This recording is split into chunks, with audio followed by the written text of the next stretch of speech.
in West Bay. And by the Ministry of District Administration, explore your history, explore your land, explore your sister islands. And Cayman Airways, call them on 949-2311 to book your nonstop flights to Los Angeles and Panama. And Digicel, Cayman's bigger, better network.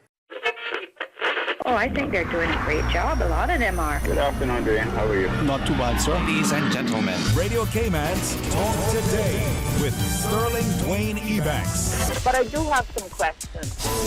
There are more questions than answers. Radio Cayman's Talk Today. If you're ready to talk, we're willing to listen. Well, I really enjoy this program today. Cayman Islands' foremost listeners participation program. May God bless every person.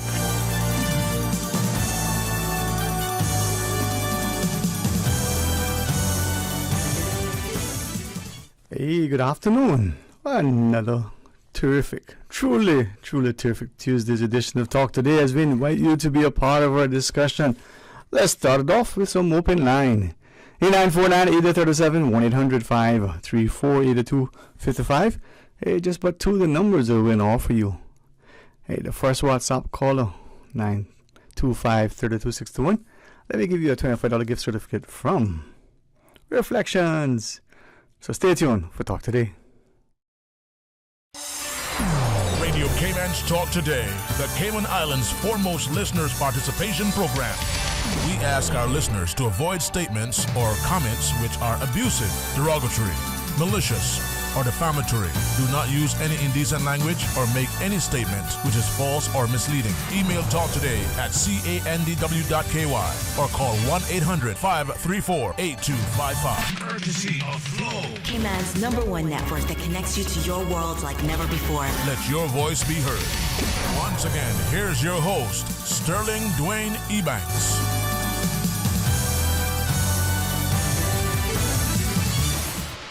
Hey, good afternoon. Sometimes they say the late bird misses the worm, right? Or how that goes, the late one misses the bird, the early bird gets the worm.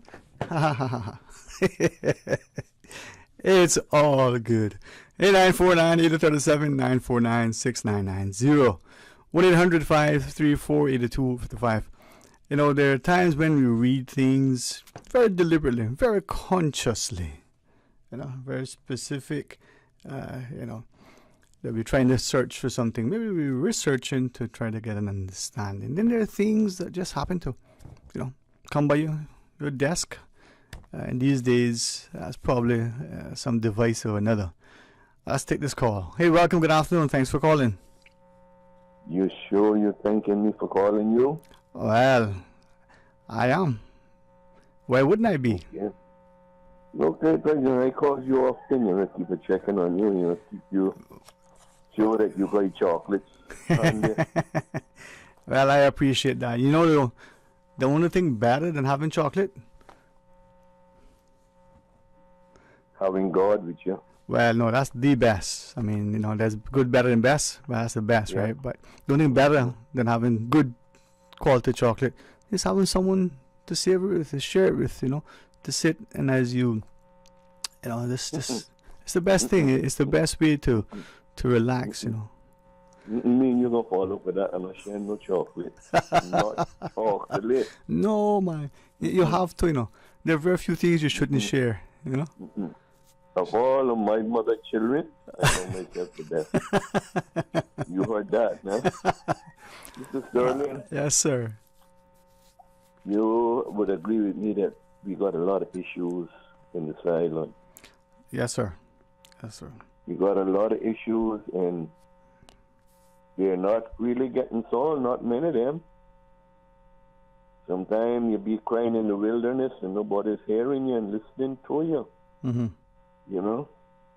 And I had asked some time back for you to invite somebody from, well, the Monetary Authority or the people from the MoneyGram department to explain to you the requirements, and I'm not hearing nobody coming forward yet. That is one issue. Next issue is this. We got a lot of people on the island here on work permits, and they don't have any work. What is the government doing about that? That's what I want to find out, because a lot of people is going around and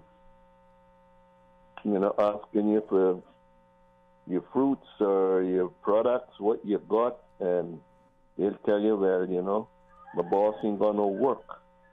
So what are you doing on the island? Who's going to support you?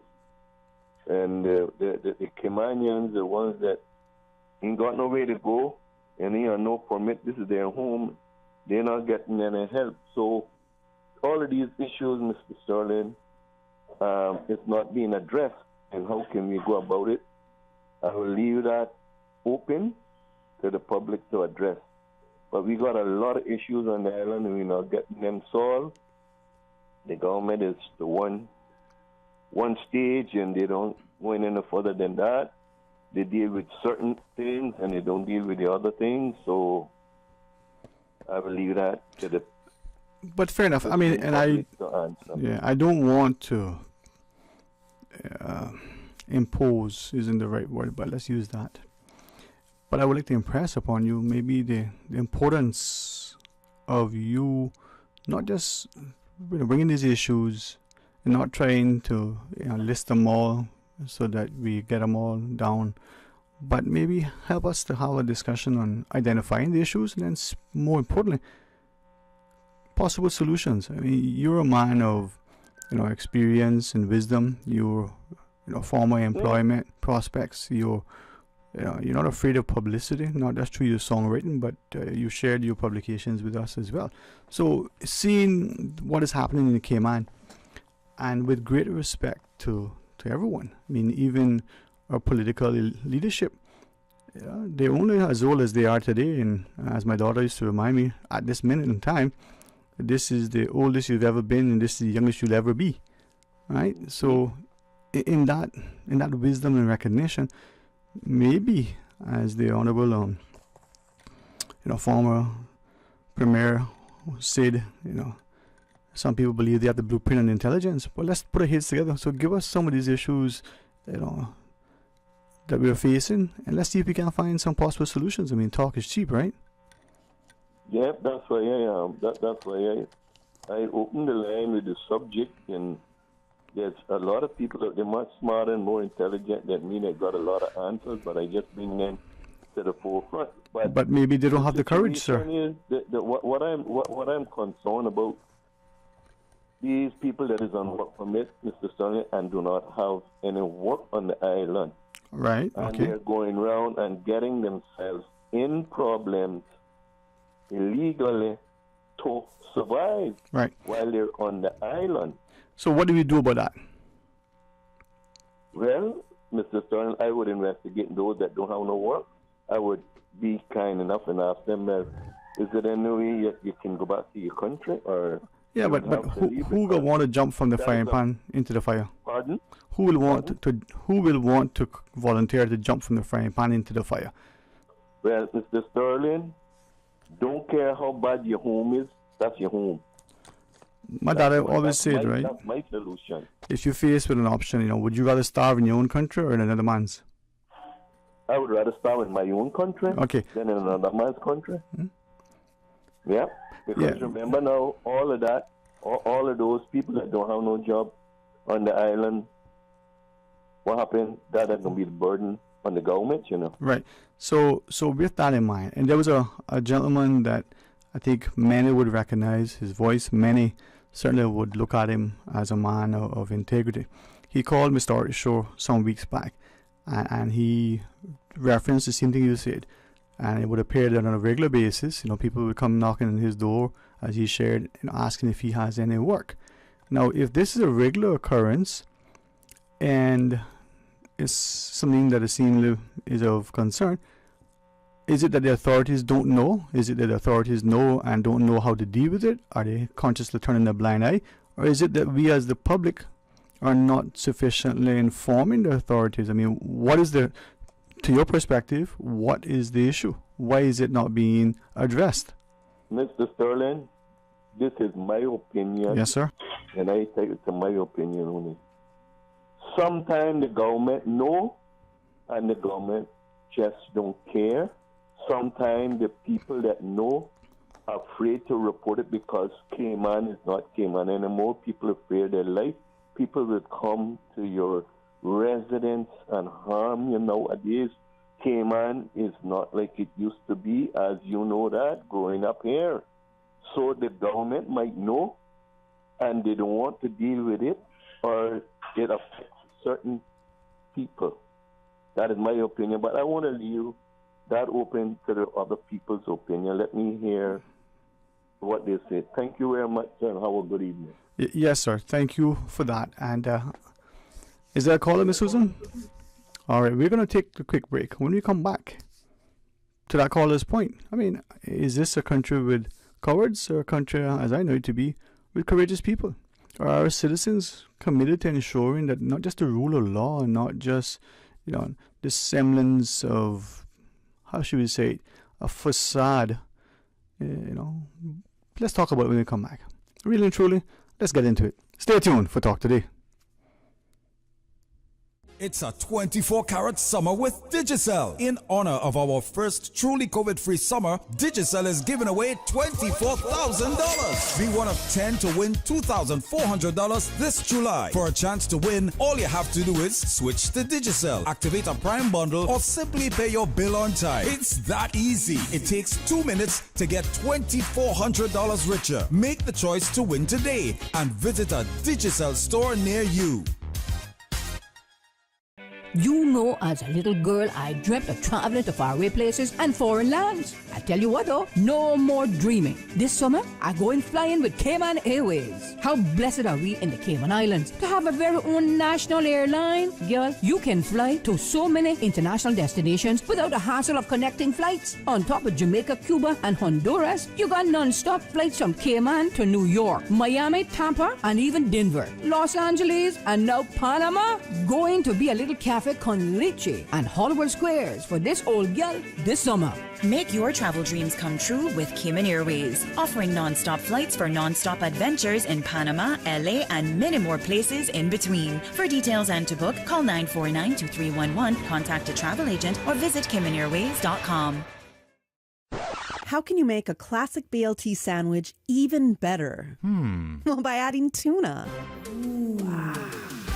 The land meets the sea in Subway's new sandwich, the Tuna BLT, available for a limited time. The Tuna BLT is exploding with flavor. Imagine crispy, juicy bacon strips on top of tuna, fresh lettuce, and slices of tomato, topped with your favorite sauce and choice of freshly baked bread. Enjoy the best of both worlds with the Tuna BLT from Subway. Subway, eat fresh.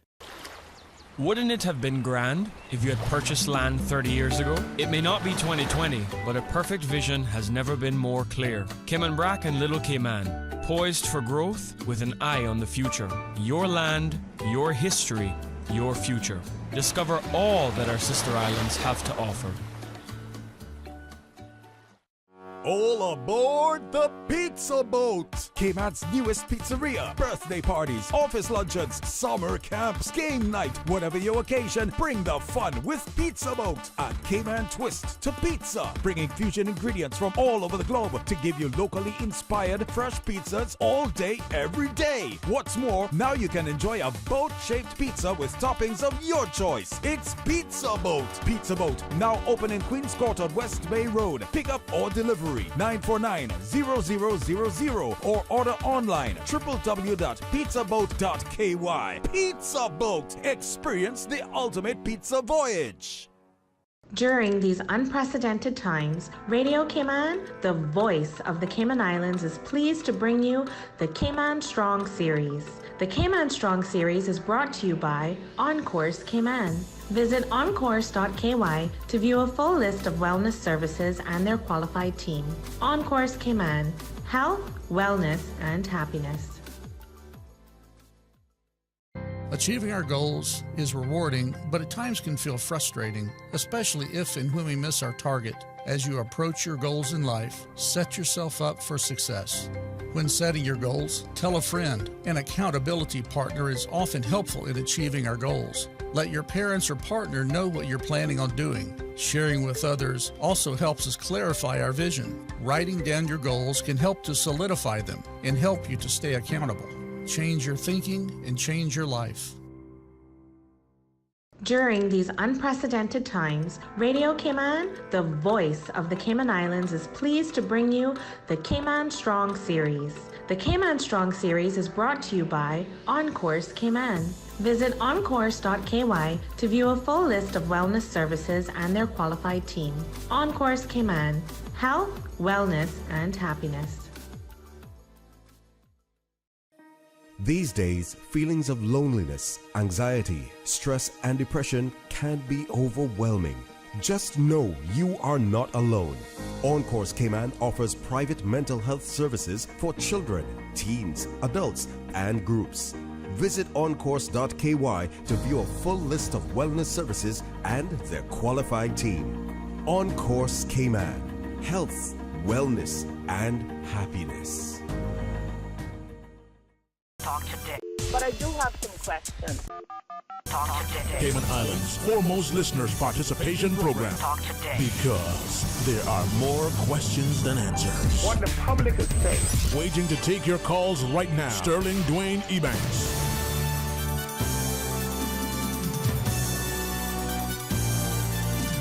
Good afternoon, welcome back. Thanks for joining us. It is Tuesday. I hope you're feeling terrific, thankful. I hope all in your camp is getting better. Well, let's take this WhatsApp call. Welcome, good afternoon. Thanks for calling. Yeah, good afternoon, Mr. Sterling. Hey, how are you today? How are you today? Yeah, not doing too bad, you know. I am calling about what I call I was just talking about there just now with all these people going wrong and they're not gonna no work and yet they got permit on the cutting the Caymanian worker. Mm-hmm. I all time calling about this, but it looks like you're just complaining just for the sake of complaining. And I'm a man of action. I just don't like to complain just for the sake of complaining. Yeah, so it's all in the hands of our government who has fear. You mentioned the word coward just now. The cowards are the people that we elect. In another way to put it, we can't take the law into our own hands. Go about march with guns and check the street. That looks like that's the honest thing now that is short to do, because the government now, they don't need nobody to prove to them that this is going on. I mean, you could easily figure it out. This company gotta go when one job finish. How much jobs you got for this work permit holder? I got 10 jobs. I got 20 jobs. Or this job, okay, here a month. You file a report, a business order into the immigration saying that you got work for this worker and this worker is employed. That's it. They don't know if they did that don't happen. Well, there's no work for the worker, and you have to send them back. It's simple as that. These workers stay here, they lurk, they commit crime. Some of them do, otherwise other one of them just go about getting work from the Caymanians, would go in the small Caymanians, would go in and do a little job. Now they got an opportunity to go in and do it. Oh, I'll do it for $5 instead of doing it for $10. Mm-hmm. You see, because there's no wage control here or anything. So that's another problem that is going on here. You know? It all boils back down to the government is afraid to put their foot down to these companies and these organizations, and not listening to their own people saying it. I bet if that was somebody like, say, the DART organization now complaining about something like this, I bet you it would have been handled immediately. But little old 1-2 man on the street complaining about it. Oh, it's not that bad like what is it going on? They've been saying that for years. Oh, the permit situation not that bad, and you see where it is now. You see where it is now. For the last 20 years, it's been hated this road, and you see where it is now. And neither one of the government not got a cojones to step up and say, well, boy, this not right. I can put my foot down and I can do it.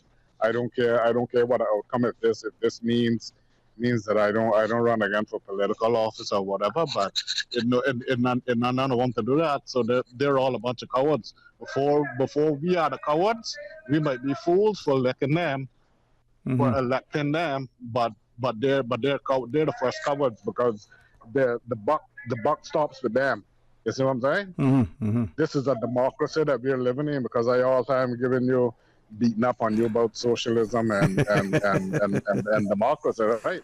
So this is a democracy we're supposed to be living in, you know. Yeah. So if it was socialism, it probably would have been a little bit better. That's why I'm pro-socialist, you know. At least then they would be able to take up their responsibility. They wouldn't have any excuse. But now, this is a free market system. So everybody could do what they do, and the whole handbasket going out the window. Yeah. And the government is hiding behind the private sector company, the big business, and the big business is protected by the government. You know, it's a mess. It's a rat race. It's a rat race completely. Well, you make some interesting points. I mean, just take the last two in particular with respect to the lack of enforcement and the cowardice that exists in their communities, right? But let's go back to the first one where you talked about democracies and socialism, capitalism.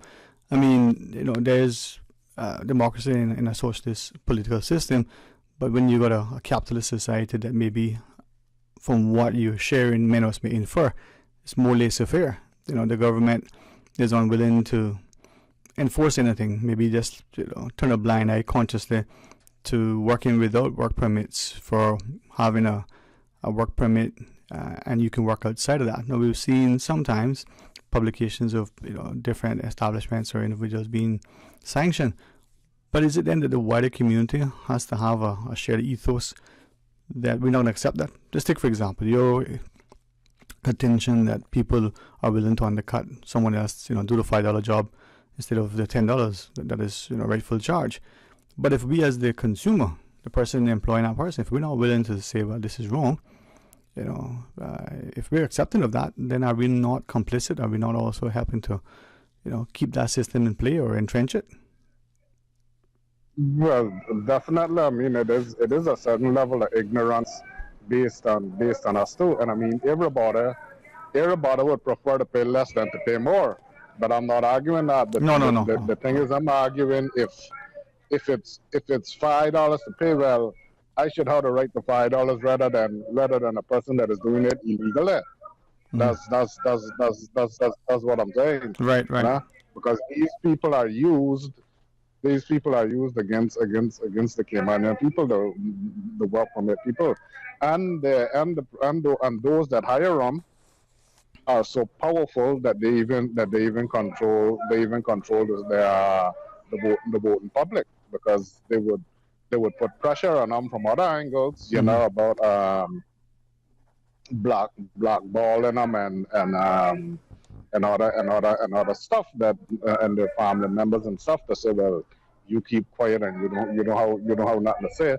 This is the way that we got it running, and we gonna run it this way because we control the government also, and we control the whole society. I mean, that's basically what it boils down to. The 3% or the 5%, whichever way you take it, they're the ones that got the power to control all the rest of sheeps, including the government sheeps. So, I leave you with that. I got something to say about this monogram thing too. That's another illegal thing that is going on, and the government not doing nothing about it.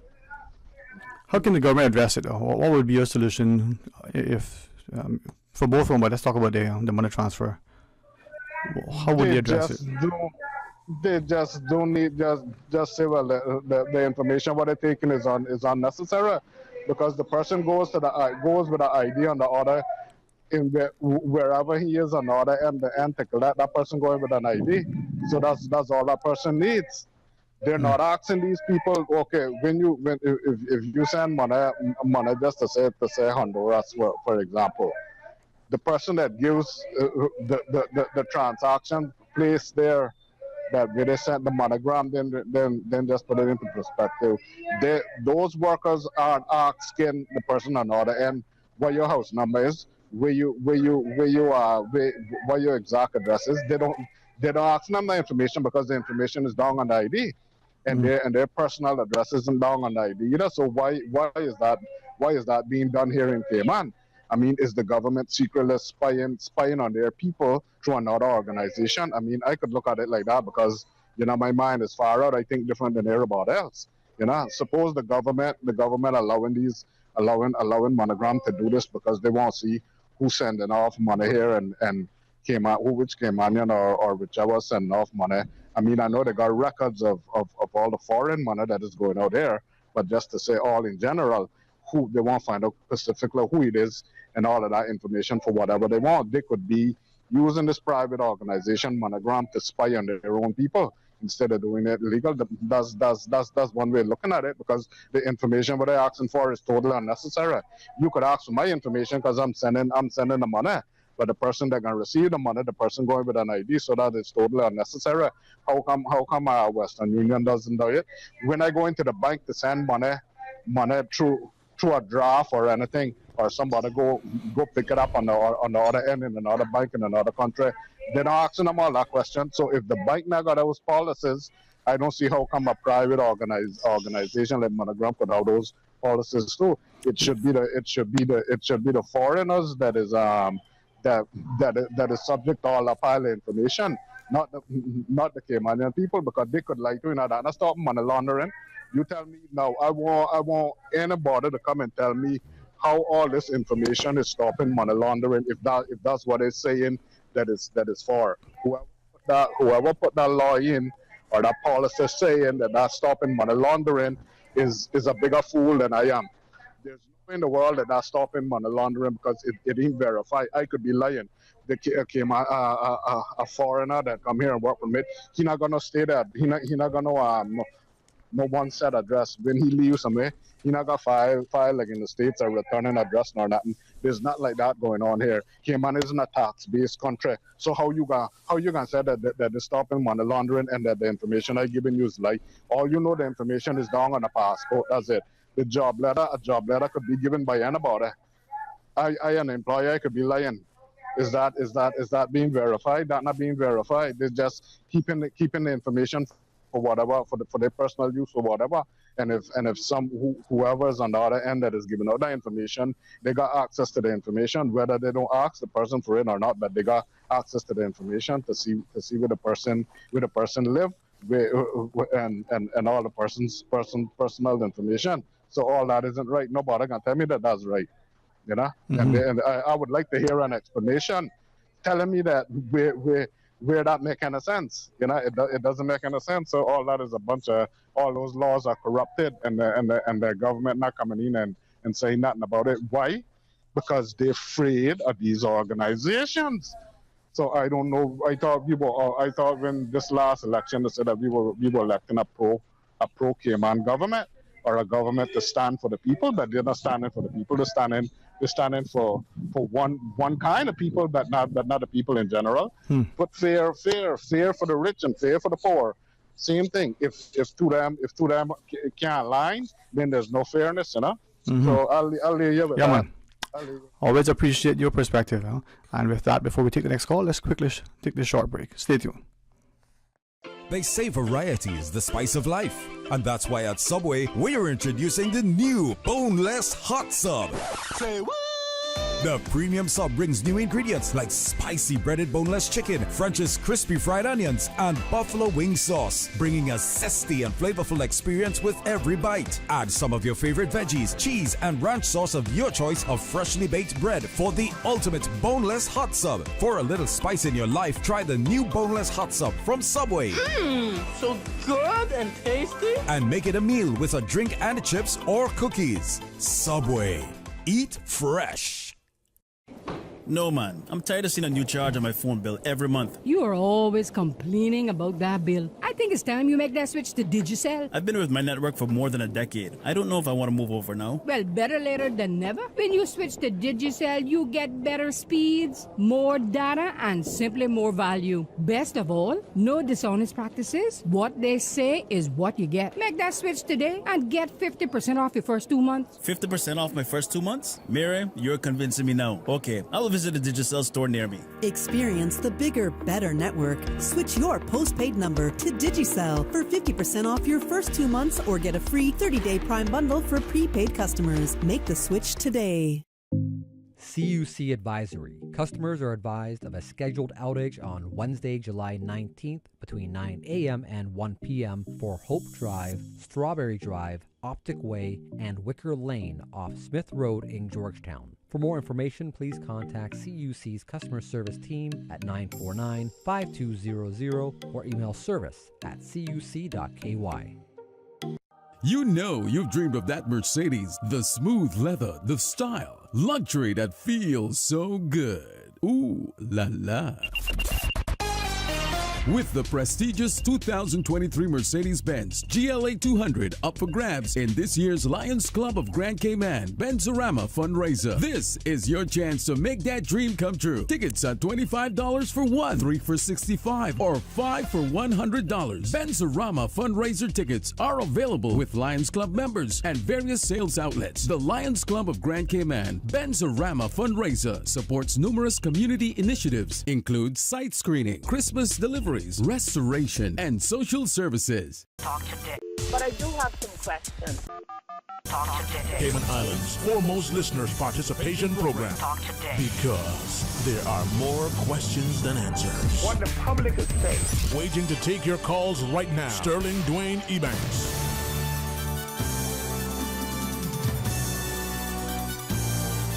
Hey, good afternoon. Welcome back, and thanks for sharing with us. It is open line as we go straight to the calls. Welcome. Thank you for calling. Hi, Sterling. Hey, how are you? I'm okay, thank you.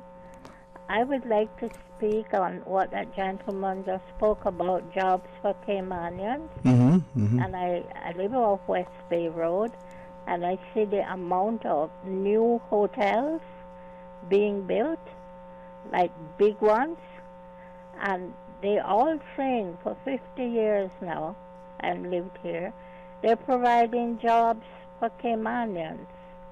Yet when they get opened, you can count the amount of Caymanians they employ on one hand.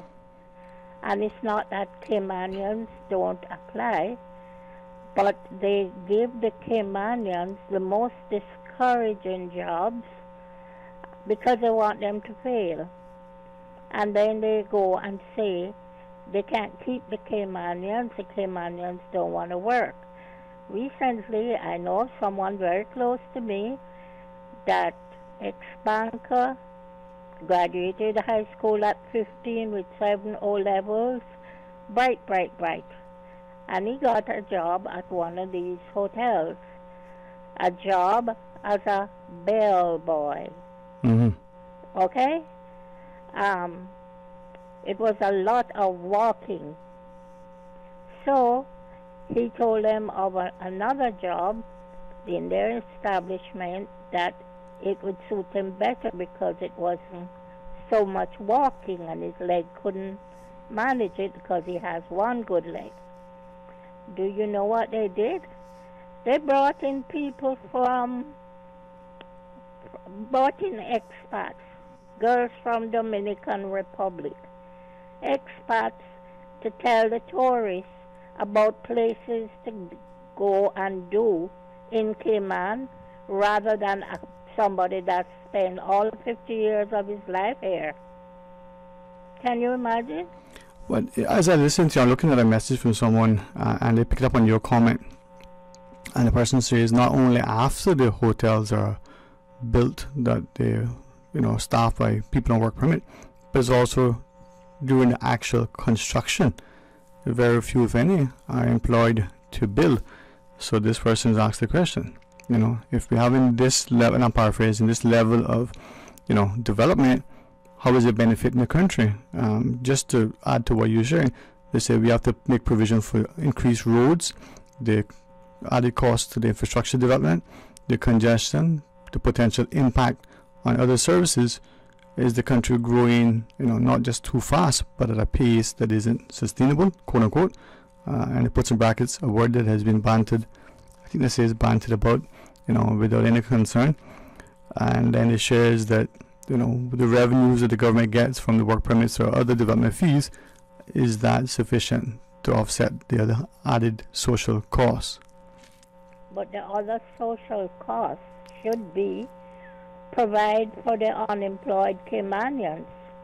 If you're going to give all the jobs to foreigners, then the work permit fees you're getting should be provided for the unemployed Caymanians, not depending on work permit fees to run your budget, because you're having your cake and eating it too. Mm-hmm. What are the people that are here to do? What are they to do? They have to eat, and they have to have somewhere to sleep. And, they need a job. Not everybody is the typical whatever, Mm-hmm. I had a business for 10 years, and I had like over 8 staff, and everyone were Caymanians. But what's happening here? I'm here 50 years now. When I came here, I was employed for under $100 a week at a trust company in town because I have banking experience. And they had to employ a certain amount of Caymanians. That's where they need to start from. How much staff do you have? How much Caymanians do you employ? Okay? Mm-hmm. Mm-hmm. Because like I tell you, I'm here a long time, so I watched everything happen. And I'm telling you, people, they don't even, to do a job, you have to learn the job. Mm-hmm. And go with the job. But you can't have people over you that's waiting for you to fail the job because they have family and friends they want to send for in the job, to give them the job. It's been happening for a long time, and nobody, it seems to me, is seeing through it. Mm-hmm. How much the government itself, Sterling, our government itself, how many expats are employed in our government? How many? And that's the government. When you go Glass House, or what used to be Glass House, how much expats you see in there? Come here, get a job, wait to get qualified for papers, and that's it. And all 95% of it is through the churches. Through the churches, right there. If you attend church plenty, most of the racketeering is going on through the churches, not singling out any, all of them. Okay? Mm-hmm. I can find a job for you. I can find a job for you. Job in government, you don't need no work permit. Okay? And there are jobs in government. I'm not saying you have to start at the top, but the average person who went to school here, graduated school here at 15 with 7 O levels, can sort of start in the middle, eh? Mm-hmm. So, but what's happening? Even in the government, it's happening. And those who don't want to listen, they're ignorant. Because, like I tell you, nobody can beat my 50 years experience of living here and listening to everything on a daily basis. Okay? Yeah. People have to eat and drink in their own country. Don't employ people and then make them feel like a dummy and no good, because they're going to get fed up and leave, right? They're going to get frustrated and leave. Encourage them. Teach them along the way. You're going to get an expat to fail a Caymanian so the expat can send away for their family and friends and co-workers. It's not right. It's not right at all. And the corruption is all over for a long, long time.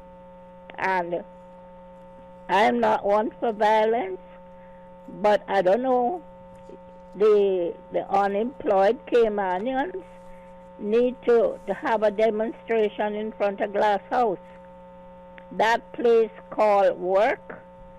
Are they really looking for jobs for Caymanians? Are they really looking for jobs for Caymanians? We need to go back and say, how many people do you have employed? How many are Caymanians?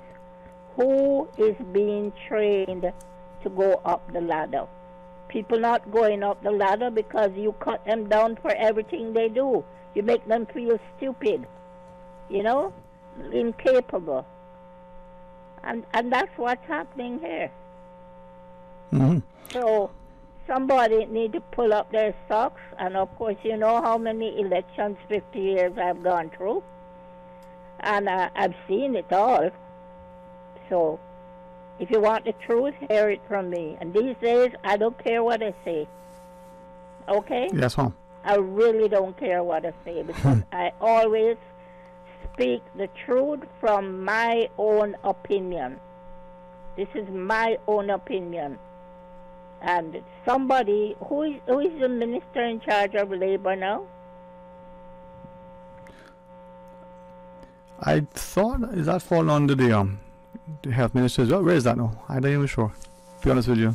Who is the minister? Yeah, I'll double check. My team is furiously looking. If you're going to get in there and do the same thing like everybody's doing, it's not right. And that minister needs to check with work, that place, and find out how successful they're being with their job. How many Caymanians are they really finding jobs for? Are they just there, warm in the seat, a paycheck? I'll go work for free at 75 years old. I would, because I've seen what is happening, and I'm sure you have too, Sterling. It's in listening to you and the other callers and reading some of the comments being shared with us here. Maybe the word that I used, courage, was even more insightful than I anticipated. And maybe that's what's wrong. We're not willing to stand and say what and do. But it's not just the politician. Maybe it's the wider community. We're going to take the news. Anything quickly? Yes, and the man talking about money laundering. Anything that's being bought out of here, especially all these furniture stores we have, the furniture is being bought out of here in another country. How are we not sure it's not money laundering? Well, it takes many forms, right? So the question is, maybe we're worried about what appears to be money laundering here, but by the time the money gets here, the city of London has already washed it properly, right? Hey, thanks very much, Mom. And okay, it took a lot of courage, but yeah, I don't care anymore. No, you just have that passion and that wisdom and that experience. So thank you for sharing. Okay. Thank you. Well, have a nice day. All right, talk to you soon. All right, let's take this news break. When we come back, let's welcome more callers. Stay tuned. Today's biggest news. Radio Cayman. Your voice, your choice. Local, regional, international. This is Headlines from Radio Cayman's newsroom. Today's biggest news. The headline news is brought to you by Health Services Authority. The Cayman Islands Passport and Corporate Services Office is extending its opening hours this summer. The office will operate extended opening hours 3 days a week from the 18th of July today through the 7th of September on Tuesdays, Wednesdays, and Thursdays from 8 a.m. to 3 p.m. Normal office hours will continue on Mondays and Fridays from 9 a.m. to 3 p.m.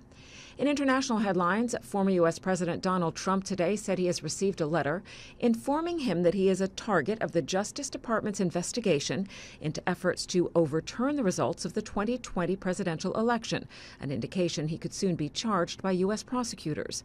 New federal charges on top of existing state and federal counts in New York and Florida, and a separate election interference investigation nearing conclusion in Georgia would add to the list of legal problems for Trump as he pursues the 2024 Republican presidential nomination. Trump disclosed the existence of a target letter in a post on his Truth Social platform, saying he received it Sunday night and he anticipates being indicted. The relentless streak of dangerously hot days in Phoenix is finally poised to smash a record for major U.S. cities today. It's the 19th straight day the desert city was to see temperatures soar to 110 Fahrenheit or more.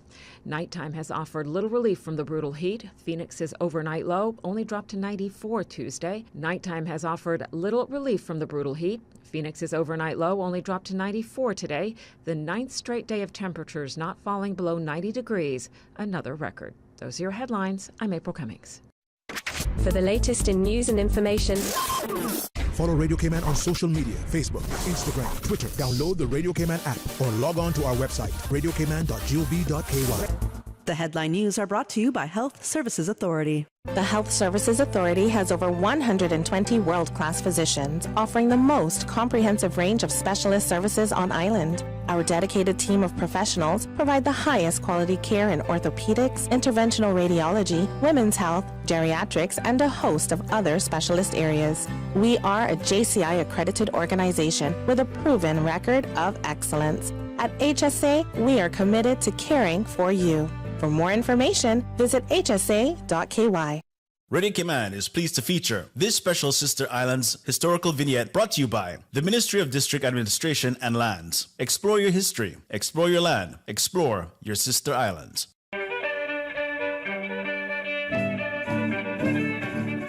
Born September 25, 1947, at Watering Place, Cayman Brac, Royce Adolphus Dilbert was the firstborn son to Helen and Grace Dilbert, nee Tibbetts. As a young boy, he attended Weston Primary School, then later Gainstead High School in Jamaica, when the family moved there to be closer to his dad, who was chief engineer on Colonial ships. During school breaks, he would work at Hannah's haberdashery store as a wrapper. Wanting to be a seaman and engineer like his dad, shortly after his 16th birthday, Royce would join his dad on the Colonial ship, the Kirk Pride, as a messman, later working on other Colonial ships, for Bawden Shipping on the Merkel, National Boat Carriers, West Indian Towing Company, and West Indian Lines. Mr. Dilbert would enroll at National Technical School, and at age 25, he achieved his chief engineer license. By this time, Royce had worked his way up the ranks from BR messman to wiper oiler, fireman, second and first engineer to chief engineer.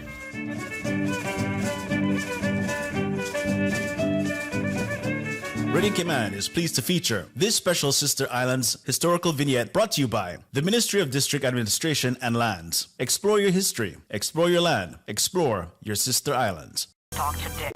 But I do have some questions. Talk to Dick. Cayman Islands' foremost listeners participation program. Talk to Dick. Because there are more questions than answers. What the public is saying. Waiting to take your calls right now. Sterling Dwayne Ebanks.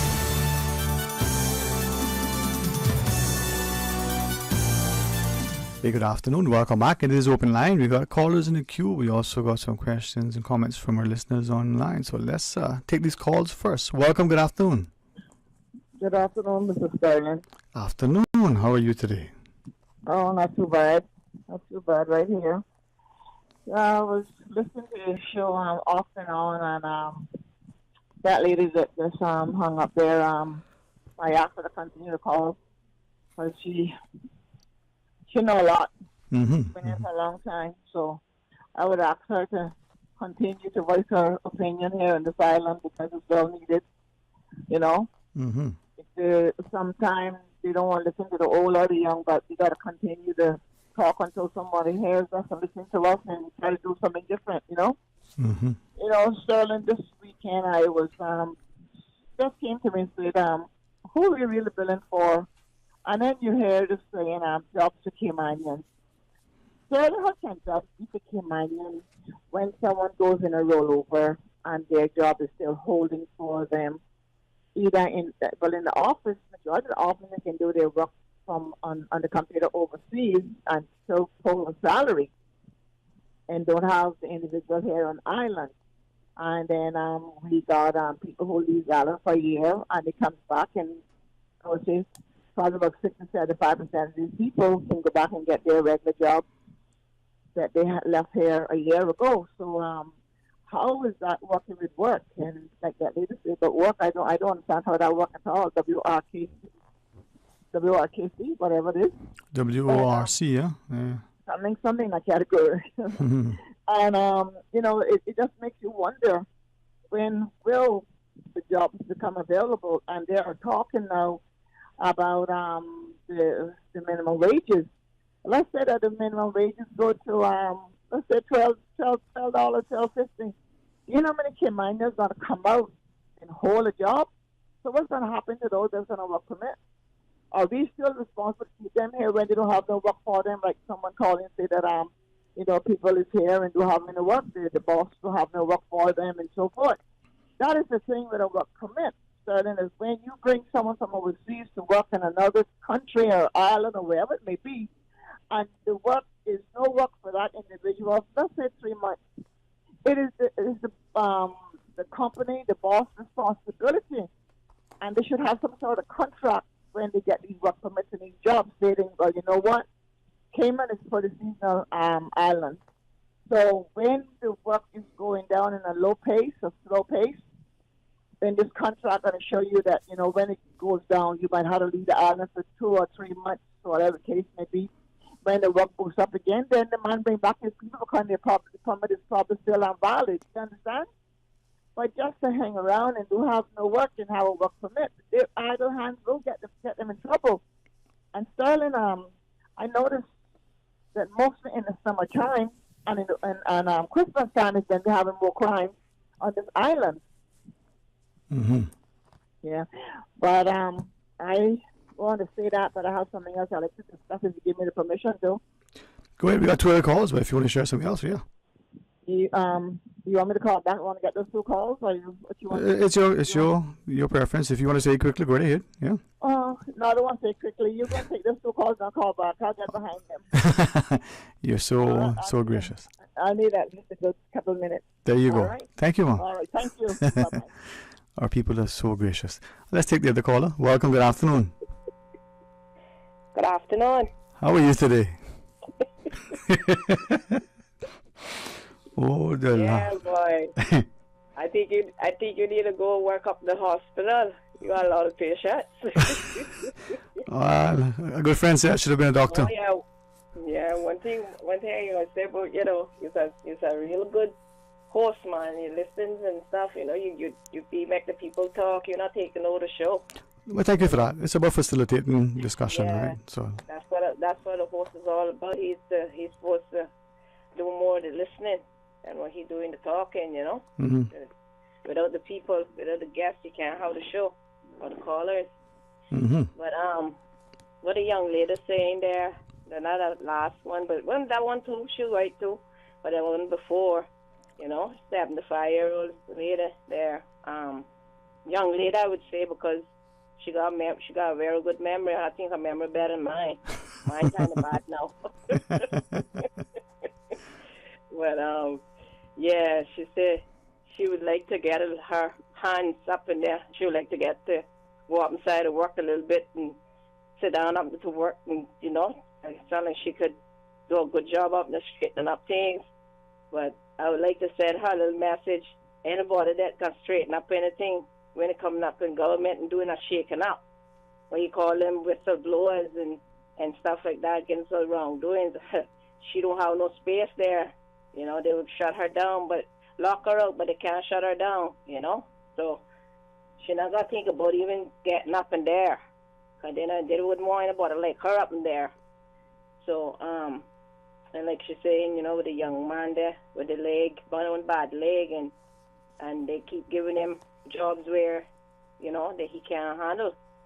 Well, that's basically what they do. But now all the foreigners do that to Caymanians. You got your own Caymanians that do that to Caymanians. You know, if you're not able in doing something, they expect you to do it. You understand? If they don't do it, they're not gonna make no room for you to give you something in it that much easier, anything like that. Especially if you're against wrongdoings. You know, they oh no, they don't want nothing to do with you. You can forget that. But like I said, she's saying like nobody not doing anything about it, and the minister, put a minister in charge for works and all those things. But well, that's a big job too for the minister to do that, because it's so many people that, you know, got their hands in the pot that they want to make money for themselves, and there's basically mostly everything is a money making thing. And you know, you'd be surprised who's in all this, because you got them that working probably within these entities and stuff like that, and they got businesses open on the other people in front and stuff, and so they're not going to touch these things because it going to be touching them. So I don't know how you going to get it cleaned up. Probably gone too far now. I don't know. I don't know what to tell you. And then they're talking about a protest in the front of the glass house, or what I used to call the administration building now. Well, I can tell you what, the poorest people to stand up with each other is local Caymanians. Locals now, you know. The born and bred grassroots. You know what I mean? Not talking about the status holders, because when it comes to something for them, they're going to stand up with each other. But when you see come to locals, going to stand up with you, they're just like that. Like if in the workplace, they can beat them over their head. Management can beat them over their head. But when it comes to the time to stand up, they ain't standing up. They're backing down. You'd be surprised they'd be with the management against the people or the person that is for them. They'll turn against them and go with the wicked management, the people that is abusing them and refusing them. You understand? So it's the same thing with a protest. Caymanians, local Caymanians cannot stand up with each other because, number one, they fight too much against each other, and they got all kind of mouth for you when it come in to running a Caymanian and that local down. But when it comes to standing up with each other, they can't do that. But you see, when that one or two locals go and they get what they need to be get, then those other few or the other Caymanians, they jumps on, and they're the first one in line to reap what you sowed. So local Caymanians, I tell you the truth, can't get together. And the way it's going now, it never how much of local Caymanians left.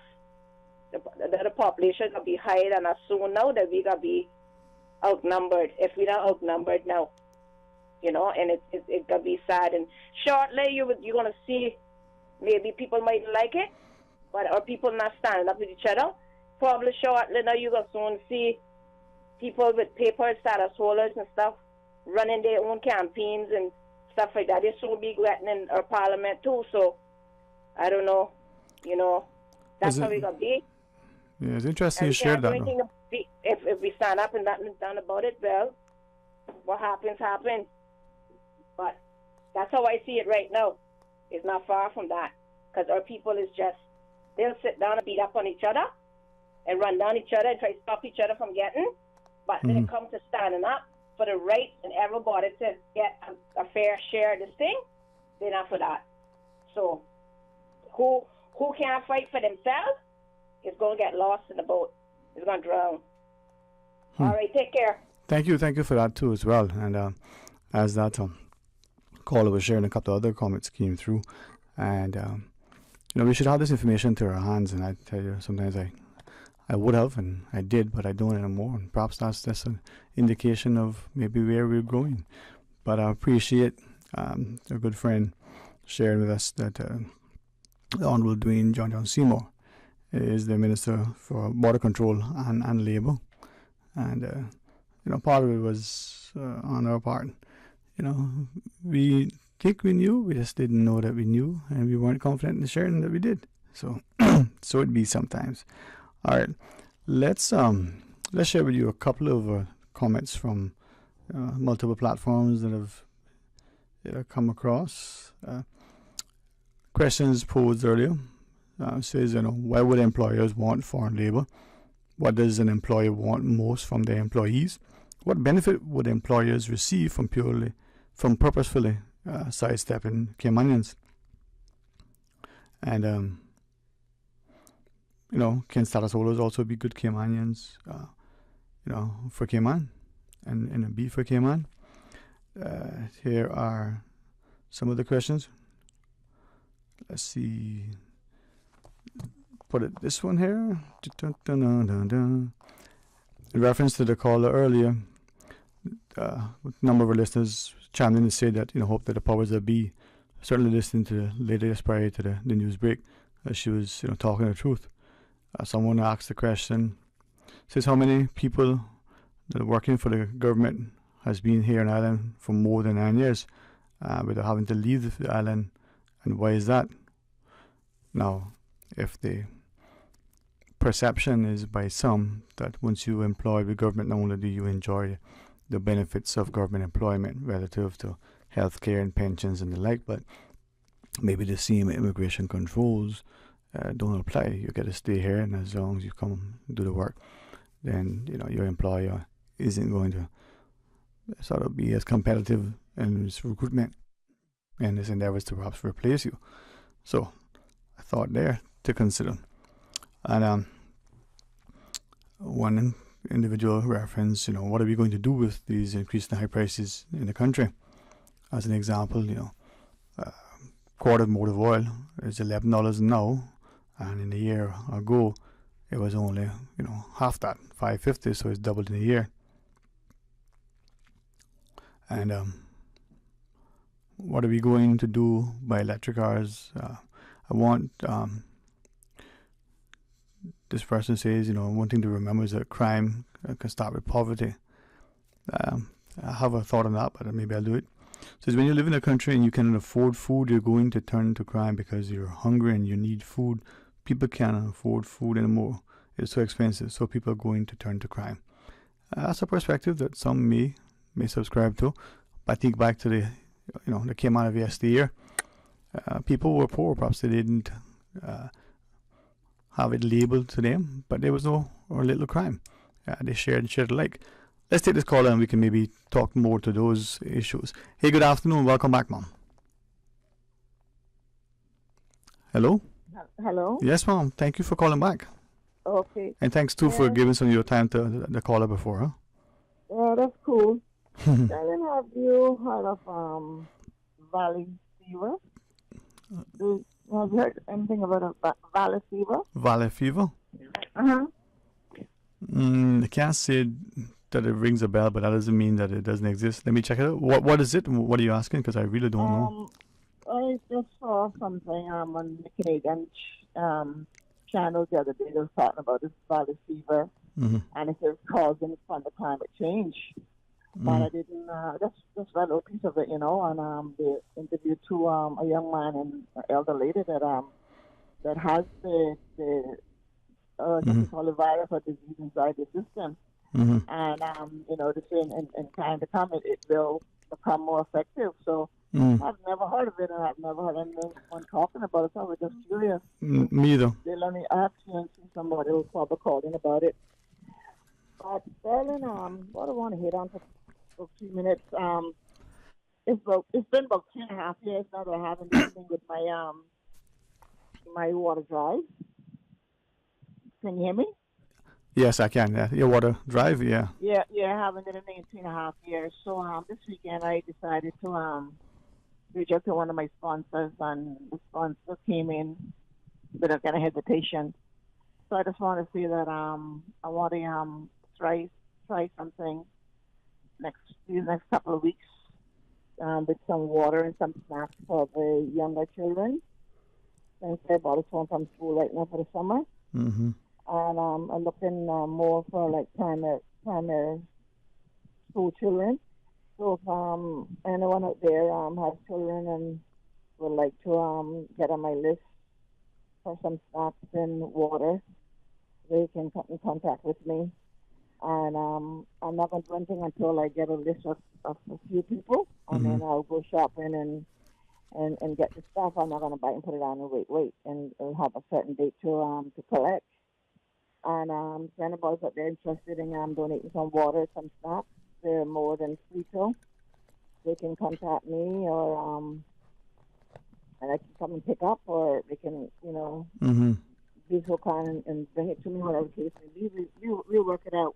And I will not be taking any cash from anyone or any checks or anything in that category.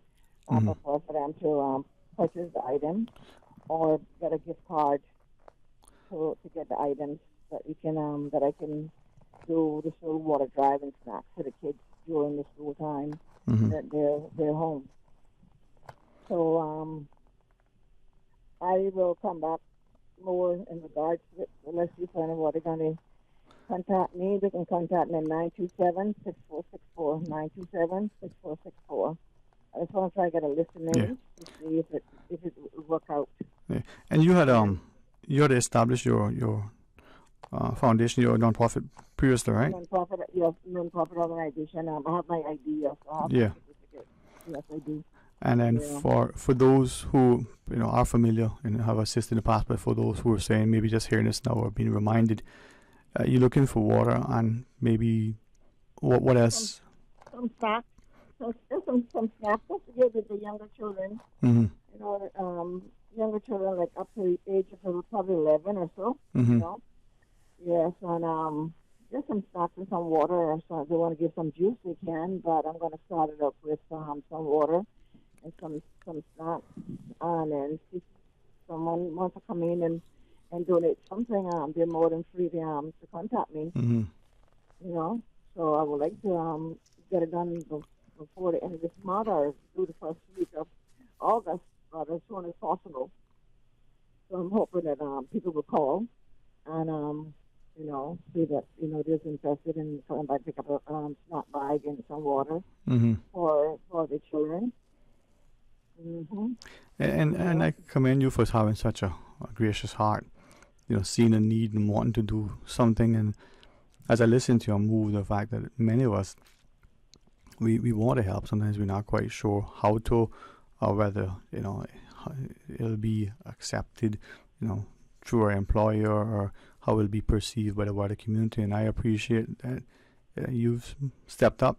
You've been doing it. You've seen the need, and it's good when you share that you reach out to a potential sponsor, and without hesitation, the sponsor comes on board. It's commendable, Yes, and if no sponsor doesn't come aboard, I'll just use the one sponsor that I have, and whatever that gift card purchase, I'll be grateful and thankful, and just go along with that. So I'll just wait to see how many phone calls that I'll get. Well, let us know how we can help you. Let us know how we can help. Yeah.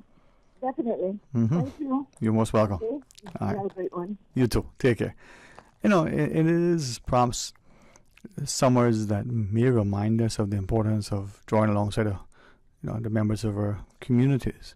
And increasingly, I recognize that many of us get our information in different veins. Perhaps we don't feel that we have the time to sit and leisurely read, quote unquote, the news. Maybe it's that the news isn't as trustworthy as we expected it. We're seeing how just across the globe, countries are sanctioning certain vendors for misusing sort of commercial applications, spying on phones, stealing people's data. You're seeing it increasingly in the Western world. Whether you read into it, no pun intended, or otherwise. We're also seeing increasingly how much that is being reported seems to be a coordinated effort, almost like a marketing campaign. A press release goes out and all of the media outlets just read, and if you put them all together, they sound like a chorus. Is it that they're just reading something? Is it, as some have shared, it's just propaganda? Is it good, accurate, timely information that needs to go out, or is it something more sinister? Discredit the truth so that your narrative gets to play. Now, if you say that, you'd probably be maligned and castigated as a conspiracy theorist. But was it not long ago that those people who asked questions, who thought about things, who had a hypothesis, may have been considered scientists or critical thinkers? These days now they're ostracized and threatened with some sort of sanction and censure, and even loss of their professional licenses, whether they're lawyers or doctors, whether they're elected parliamentarians in independent democracies, they may be somehow, pressured by their own house as to what they should say and do. It kind of makes me, as I said, think to the caller earlier, the gentleman who was talking about, democracies and the like. Well, if we don't think, we may have a challenge. All right, we're going to pause and take this quick break, and when we come back, the phone lines are open, so just give us a shout. Hey, is your phone slow, overheating, and dropping important calls? Don't fret. This summer, it's time to flip out with Digicel. Introducing the all-new Samsung Flip 4 with its sleek design and cutting-edge features. You'll flip into the summer in style and confidence. This summer, you can grab the all-new Samsung Flip 4, all just for $145. Flip into the summer with Digicel. Visit a Digicel store near you and grab the all-new Samsung Flip 4 and the amazing 7-day Prime Ultra plan today. Explore your history. Explore your land. Explore your sister islands. The ultimate staycation experience. Your culture, your freedom. The land that time forgot isn't gone. It's your sister islands. Discover all that our sister islands have to offer. The STEPS 2023 National Health Survey is now in full swing, and the Ministry of Health and Wellness would like to thank the community for their ongoing support of this endeavor. Participants who have completed Steps 1 and 2 of the survey are reminded to complete Step 3 by Sunday, July the 31st. Any survey participant needing additional support or information can contact mhwsteps@gov.ky or call 936-4969. You know, as a little girl, I dreamt of traveling to faraway places and foreign lands. I tell you what though, no more dreaming. This summer, I going flying with Cayman Airways. How blessed are we in the Cayman Islands to have a very own national airline? Girl, you can fly to so many international destinations without the hassle of connecting flights. On top of Jamaica, Cuba, and Honduras, you got non-stop flights from Cayman to New York, Miami, Tampa, and even Denver, Los Angeles, and now Panama. Going to be a little cafe con leche and Hollywood Squares for this old gal this summer. Make your travel dreams come true with Cayman Airways, offering non-stop flights for non-stop adventures in Panama, LA, and many more places in between. For details and to book, call 949-2311, contact a travel agent, or visit CaymanAirways.com. Grand Cayman, get ready as Roma United Sports Club, Jake and Money, and Kingston 62 present the official Jamaica Independence Celebration.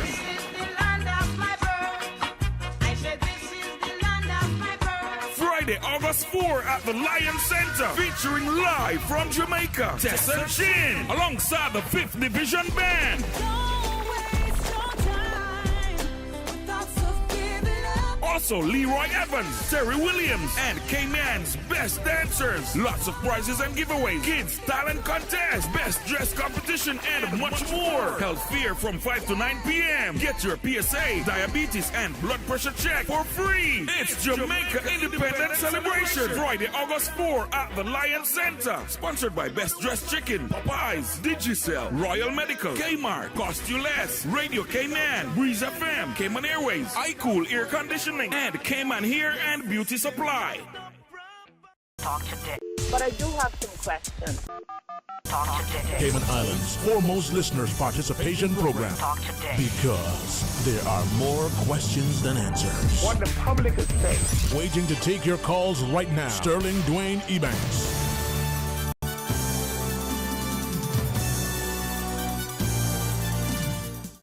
Hey, good afternoon and welcome back. It is Open Line. I can't believe it's Tuesday. I'm not sure what date it is, but I believe it's the month of July. And if you ask me what year, well, I'll have to check the calendar as well, because things are just rolling. You know, what's that country song? Rolling, right. Remember, Susan? Let's take this call. Hey, good afternoon and welcome. Oh, he didn't hold on. You know what? If you were out and about, just be careful. If you see me moving and grooving, that means I'm just enjoying the shaking and the breaking. 949-837, 1-800-534-8255. You know, someone say, boy, it's good thing you're a cool fella because it's really hot outside.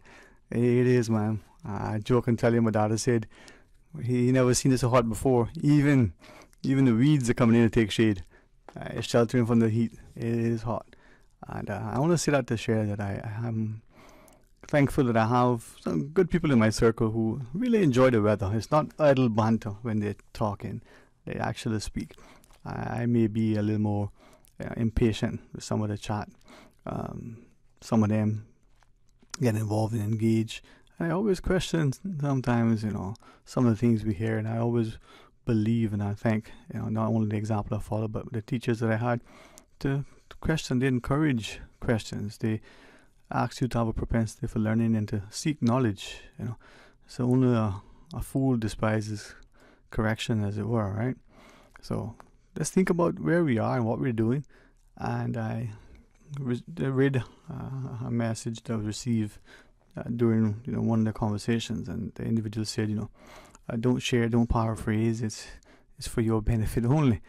And then I messaged back and I said, well, can I reference it somewhat? And I won't say you said it and who said it and what it was, but suffice it to say that the limited consent I got was to share that courage, as he has said many times, Mr. Macon, is something that we need in this country. We need to ensure that we draw upon, because we've had it as an example.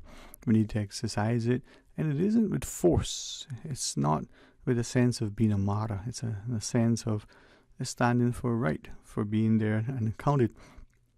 And to this, last message that I referenced, the person says, maybe that the people we've elected, they're cowards. Maybe they don't have courage. Maybe they're misguided, misled, and ill-informed, or just misinformed. But perhaps it is us, the wider us, because the elected person is also an elector. And yes, I am, referencing the message that was sent, but I think it's a good comment. And the individual, male or female, Caymanian or not, a person that may have been here for generations, or may only have been here for a few decades, or maybe not even a decade. I think the person, from my interaction over the period of time, has always been one that is forthright, honorable, person, for whom right is right and wrong is wrong, and it may not always be black and white, but when we're looking at shades of grey, it is above all an ethos of integrity and ethics, morality. Not so much that something may be legal at the highest standard, as I've understood from the person's example. Is it something of integrity? Is it ethical? You can do something that is lawful, but is it something that you should do? And even in the absence of some things where the law is somewhat silent on it, maybe there isn't any sort of case law, what is your conscience? And as the person shared then and repeatedly in the past, maybe your expectations of the people we elect are unfounded. Perhaps it's unclear.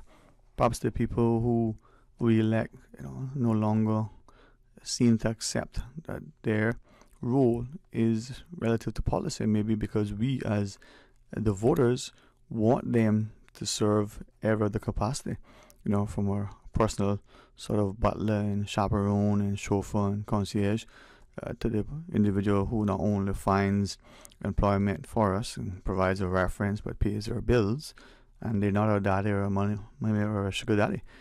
Maybe what we're asking of our parliamentarians has to be reevaluated.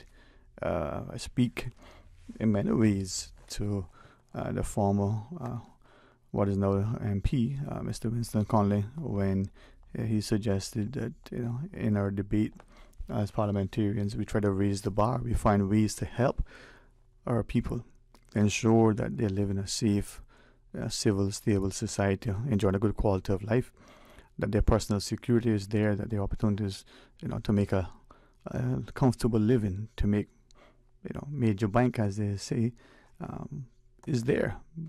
But we seemingly, as politicians over the years, have increasingly provided an avenue where the voter is becoming increasingly dependent on the politician, and by extension the government, for things that aren't helping them but are just more and more akin to a handout, disrespecting the person's pride, their sense of self-worth, perhaps impacting their drive, their independence.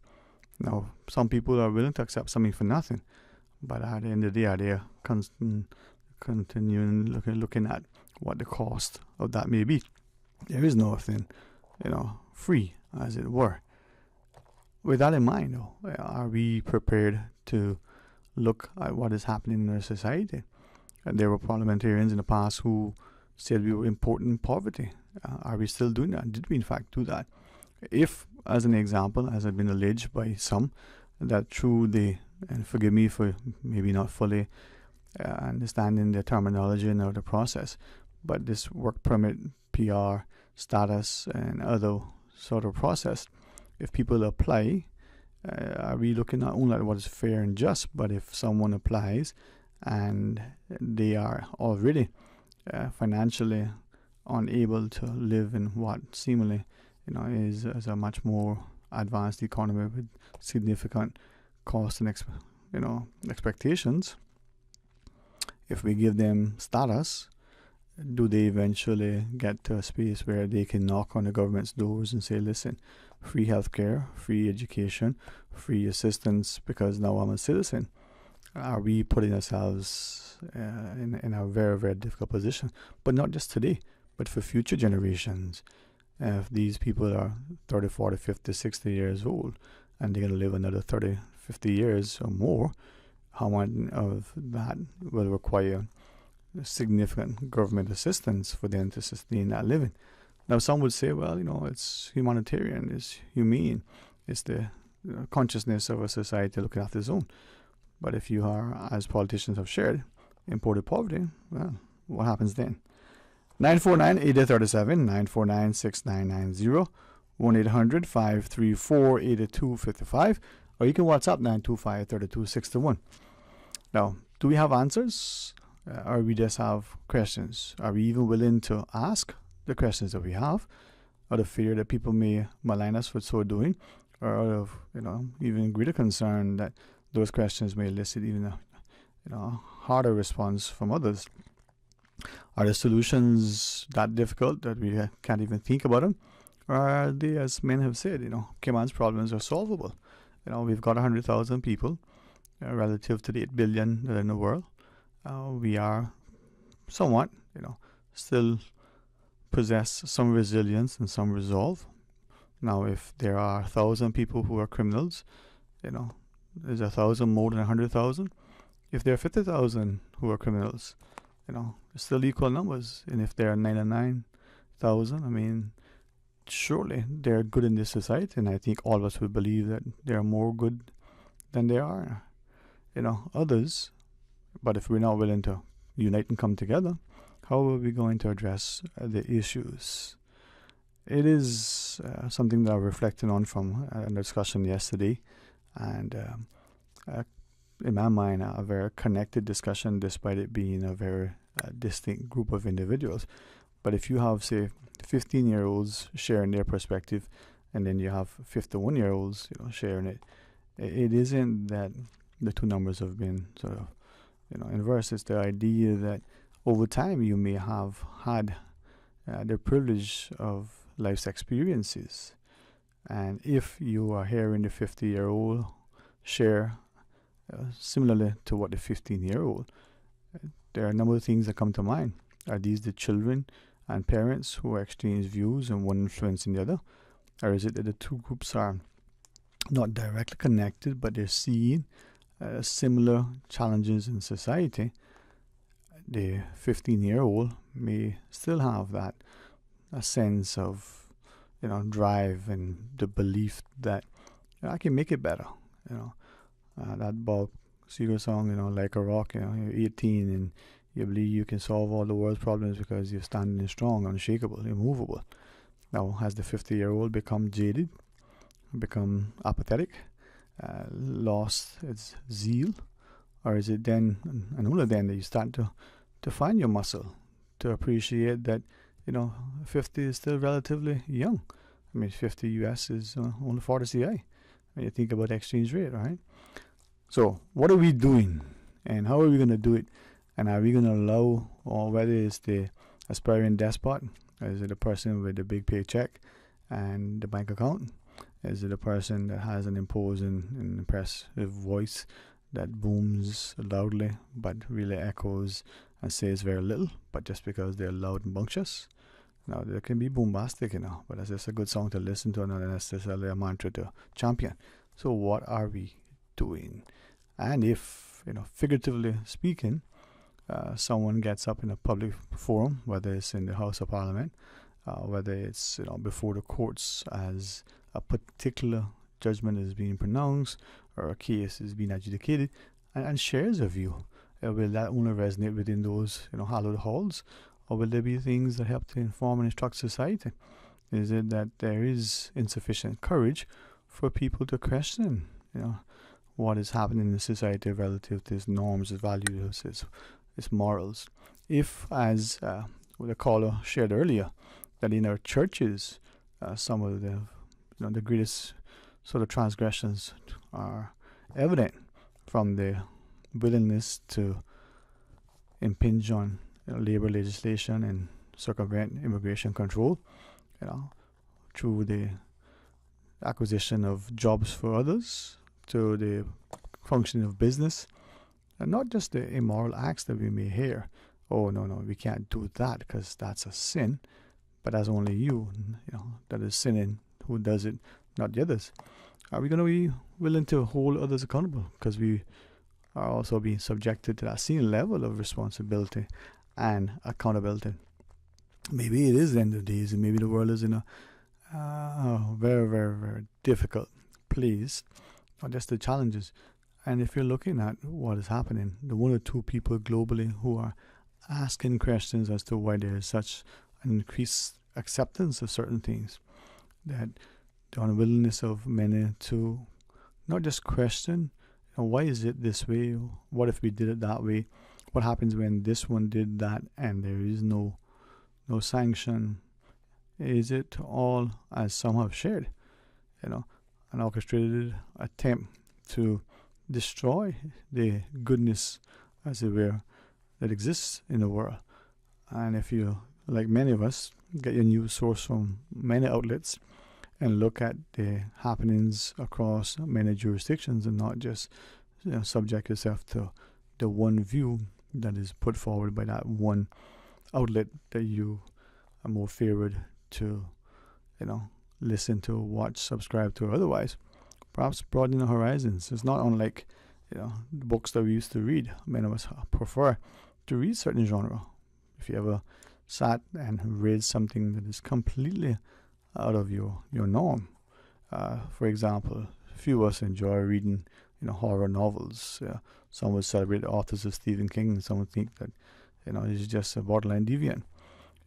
But have you read not just Tom Clancy's really, really epic accounts of historical things or factual details seemingly of the workings of certain machinery, but just his novels? You see a difference then. Perhaps the works of Ludlum way back when could be informative to today's unfolding geopolitical landscape. All right, let's pause and take this break. When we come back, let's hear from you. Stay tuned for Talk Today. From boat days to beach gatherings, leave the catering to Subway. Choose from small and large sandwich platters, double meat wrap platters, and top it off with optional cookie platters for dessert. Or ask about our Subway box to go with the option of 6-inch or foot-long sandwich, 1 cookie, and 1 bag of chips. For all occasions and celebrations, let Subway focus on the food so you can focus on the fun. Visit subway.ky for catering options. Subway. Eat fresh. Freedom, Cayman Brack. Freedom, Little Cayman. Soft breezes, blue waters, no traffic.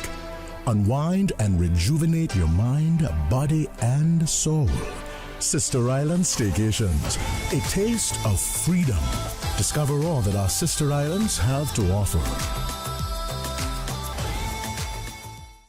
Are you tired of waiting in long lines at the pharmacy just to fill a prescription? If what, child, let me tell you.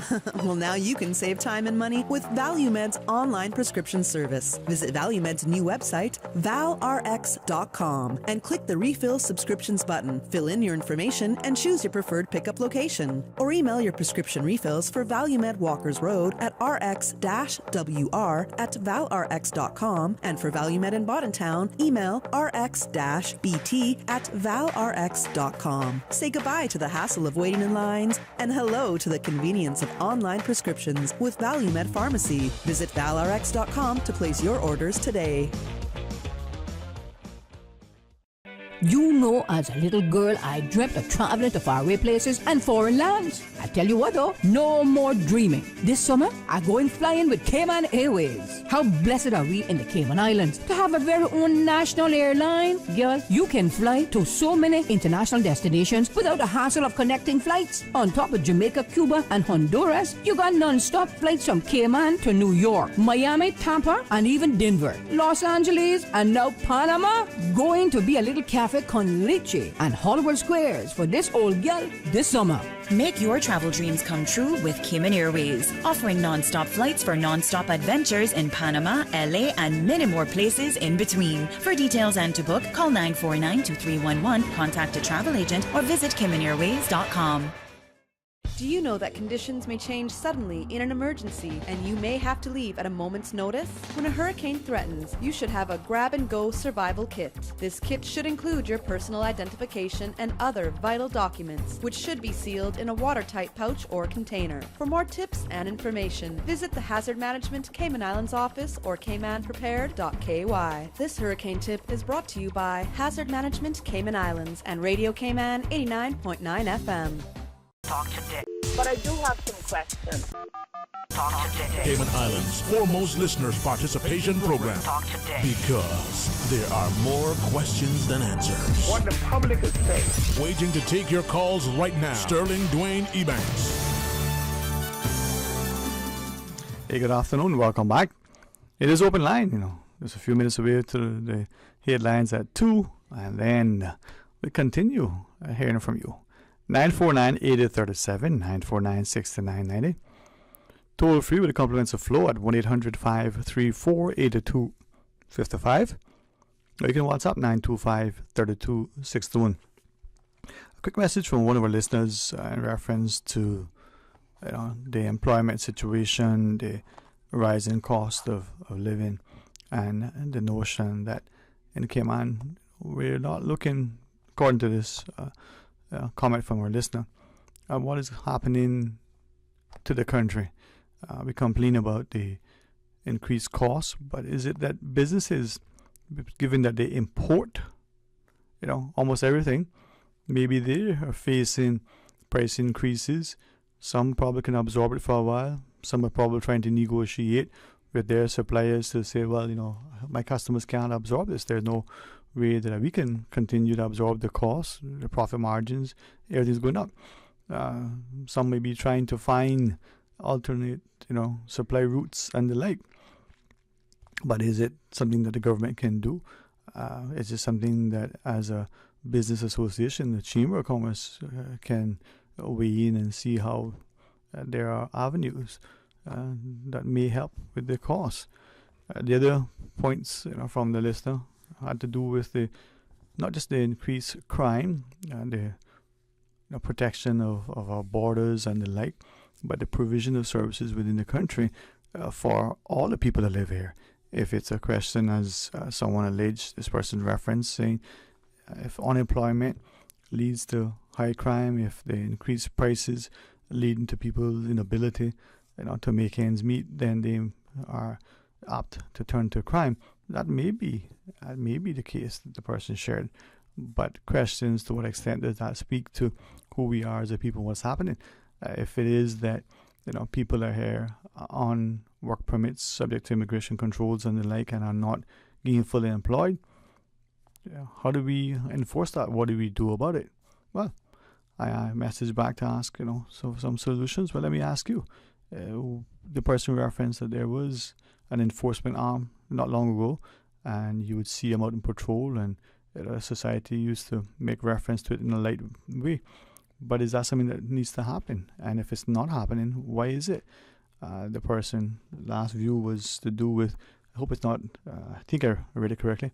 The person shared, I hope it's not to do with quote unquote human rights, and question to what extent, if you offend the laws of a country, should you not be, subject to the sanction that would accrue for anybody else? Well, 949-8037, 949-6990. Toll free at 1-800-534-8255.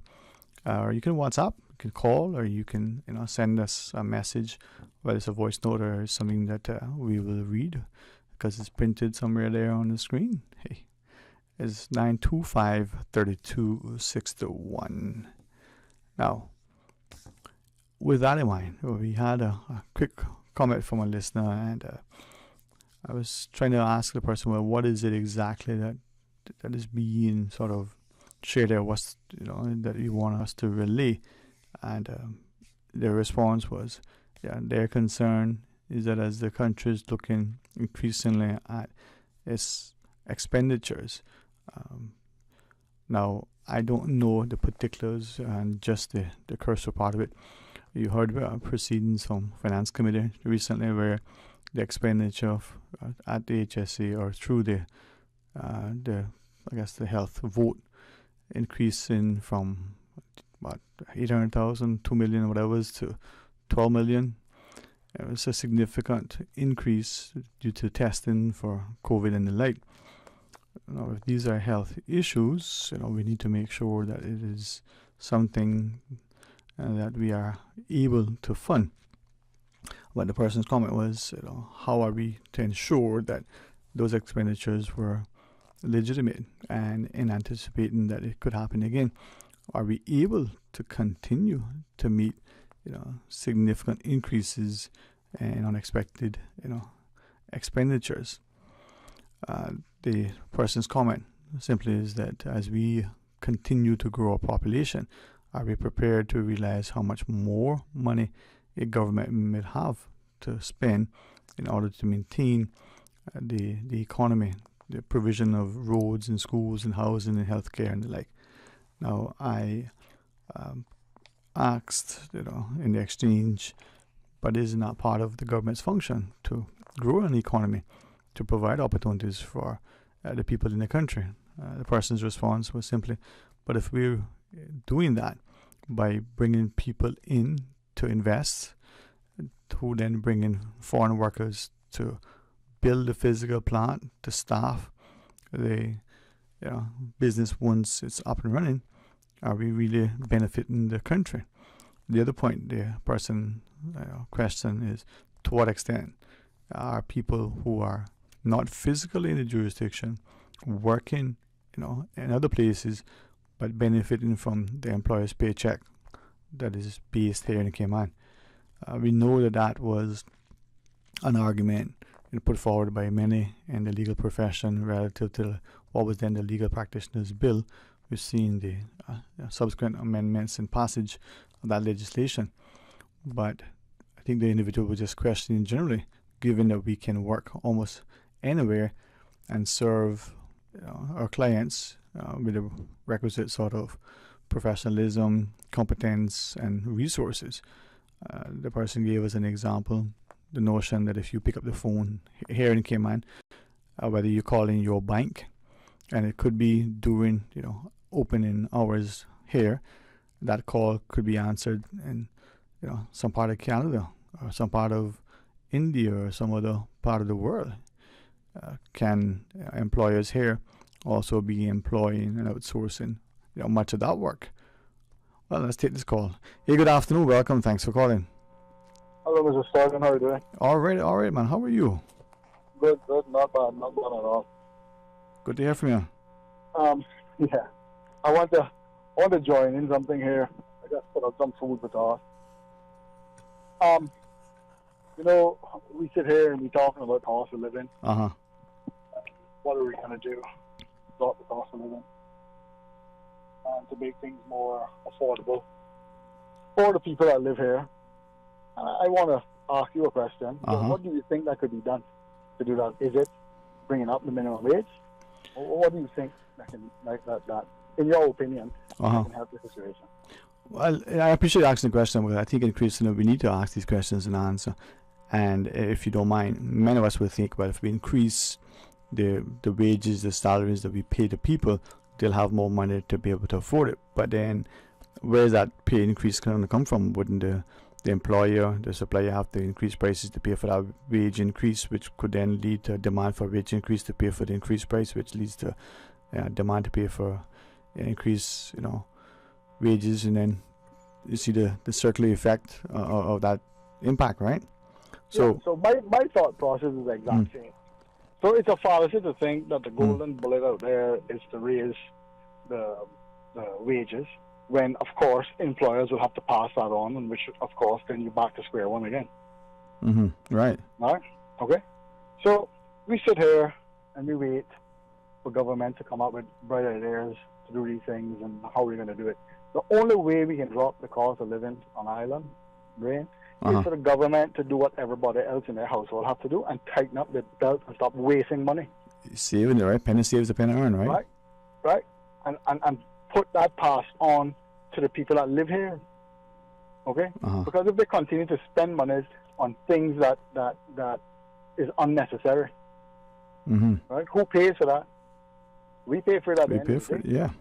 Okay? By fees and everything else the government put on, and then they turn around and give away all these duty concessions. And who is it benefiting?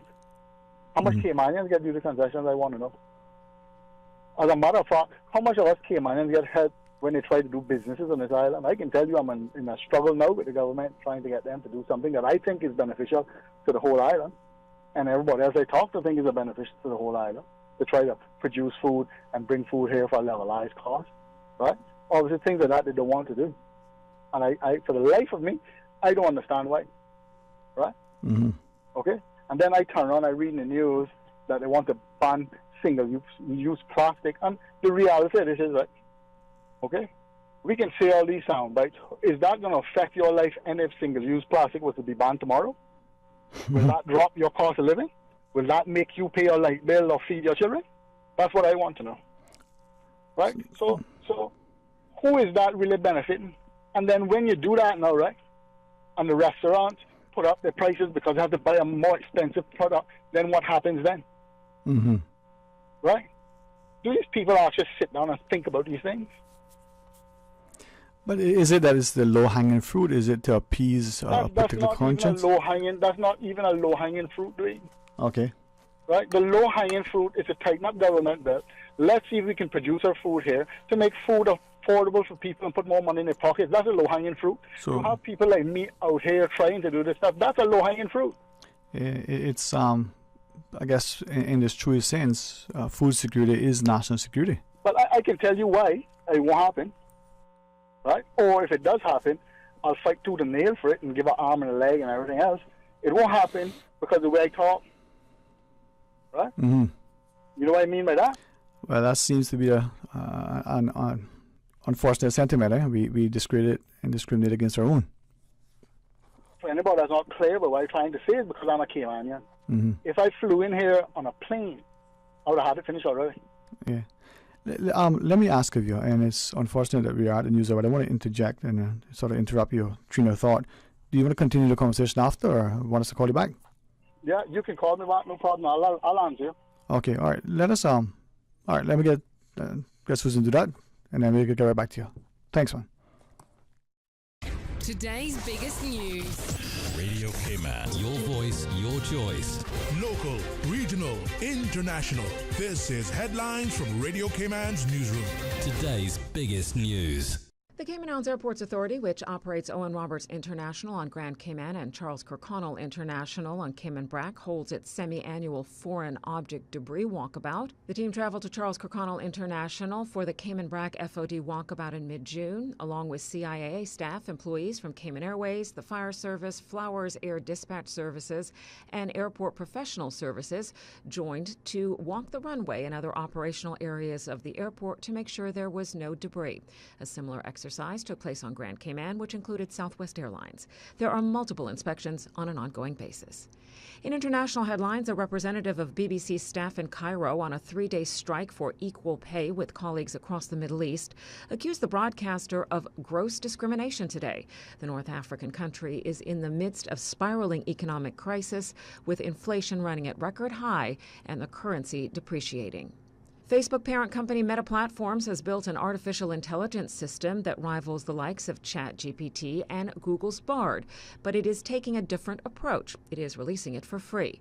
Meta CEO Mark Zuckerberg said today the company is partnering with Microsoft to offer the next generation of its AI large language model and making the technology known as Llama 2 free for research and commercial use. Those are your headlines. I'm April Cummings. Today's biggest news. Radio Cayman. Your voice, your choice. Local, regional, international. This is Headlines from Radio Cayman's newsroom. Today's biggest news. You know you've dreamed of that Mercedes, the smooth leather, the style, luxury that feels so good. Ooh la la. With the prestigious 2023 Mercedes-Benz GLA 200 up for grabs in this year's Lions Club of Grand Cayman Benzorama fundraiser. This is your chance to make that dream come true. Tickets are $25 for one, 3 for $65, or 5 for $100. Benzorama fundraiser tickets are available with Lions Club members and various sales outlets. The Lions Club of Grand Cayman Benzorama fundraiser supports numerous community initiatives, include site screening, Christmas delivery, restoration, and social services. Talk today. But I do have some questions. Talk today. Cayman Islands' foremost listeners participation program. Talk today. Because there are more questions than answers. What the public is saying. Waiting to take your calls right now. Sterling Dwayne Ebanks.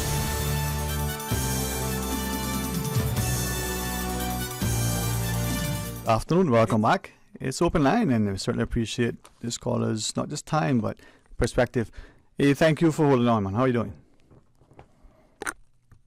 Yeah, hello? Yeah, I'm here. Okay, good, man.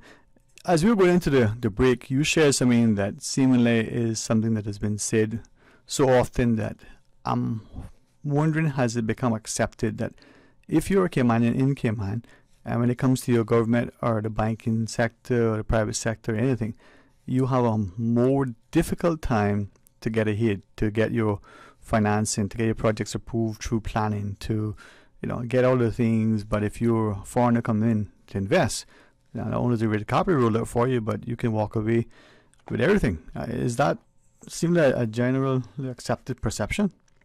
Then what we have to do, right, is let me paint this picture for you here now. We look at stuff that successive governments, this government of the past has done lately, I should say, right? Because the forefathers actually paved the way to reach where we are now by the decisions that they made, right?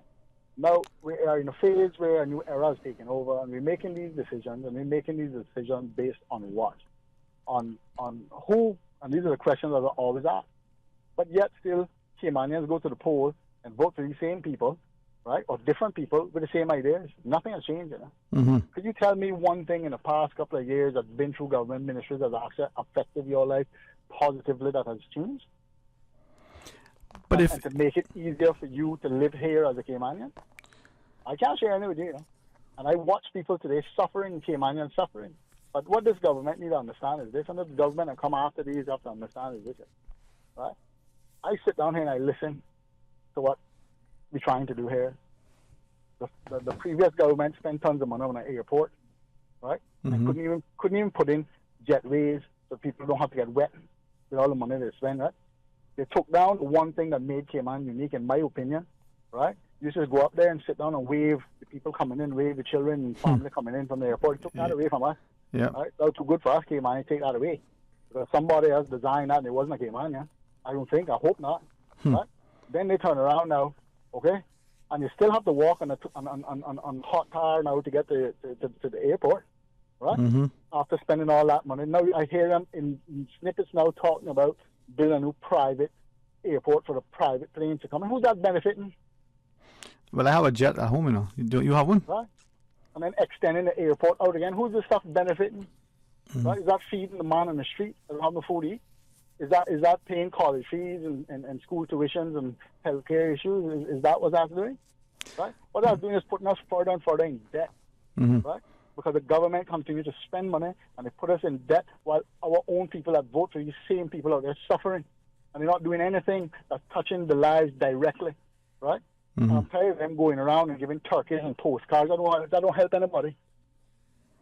But in listening to you, right, and I'm mindful to engage in a discussion to ensure that people listening to you understand not just the intellect, but the genuineness, the sincerity, the integrity of what you're sharing, right? But if the voters aren't actively engaged, and let's say this government or the next, as you said, commits the country to $1 billion project, $100 million project, another $10 million, if the people don't speak up and stand up for it, then that's what's going to happen.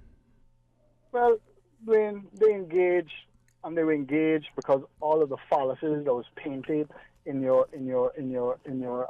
manifesto of what you were going to do and what you wasn't going to do and how you were going to help, right? And let me ask you this: the people that actually know what's going on in government are the civil servants. Am I correct in saying that? I think the Westminster model says yes, they're the objective, independent people with the. Can I ask you a question now? Does any of those civil servants that know the foolishness that's going on come out and speak about it? But can they? That's what I'm asking you. They can't do it, right? Seemingly no. Why? Don't they vote? Shouldn't they have an opinion? So how do we? Let's say that that's the case. They can't do it. Stuff needs to be addressed because that is, if you look at it, how much of the voting public is that's not saying anything? Okay, so let me ask a question, right? And let's say that I operate under the guise of quote unquote the media. Now, I think the media is a very, very important, essential thing to any society, right?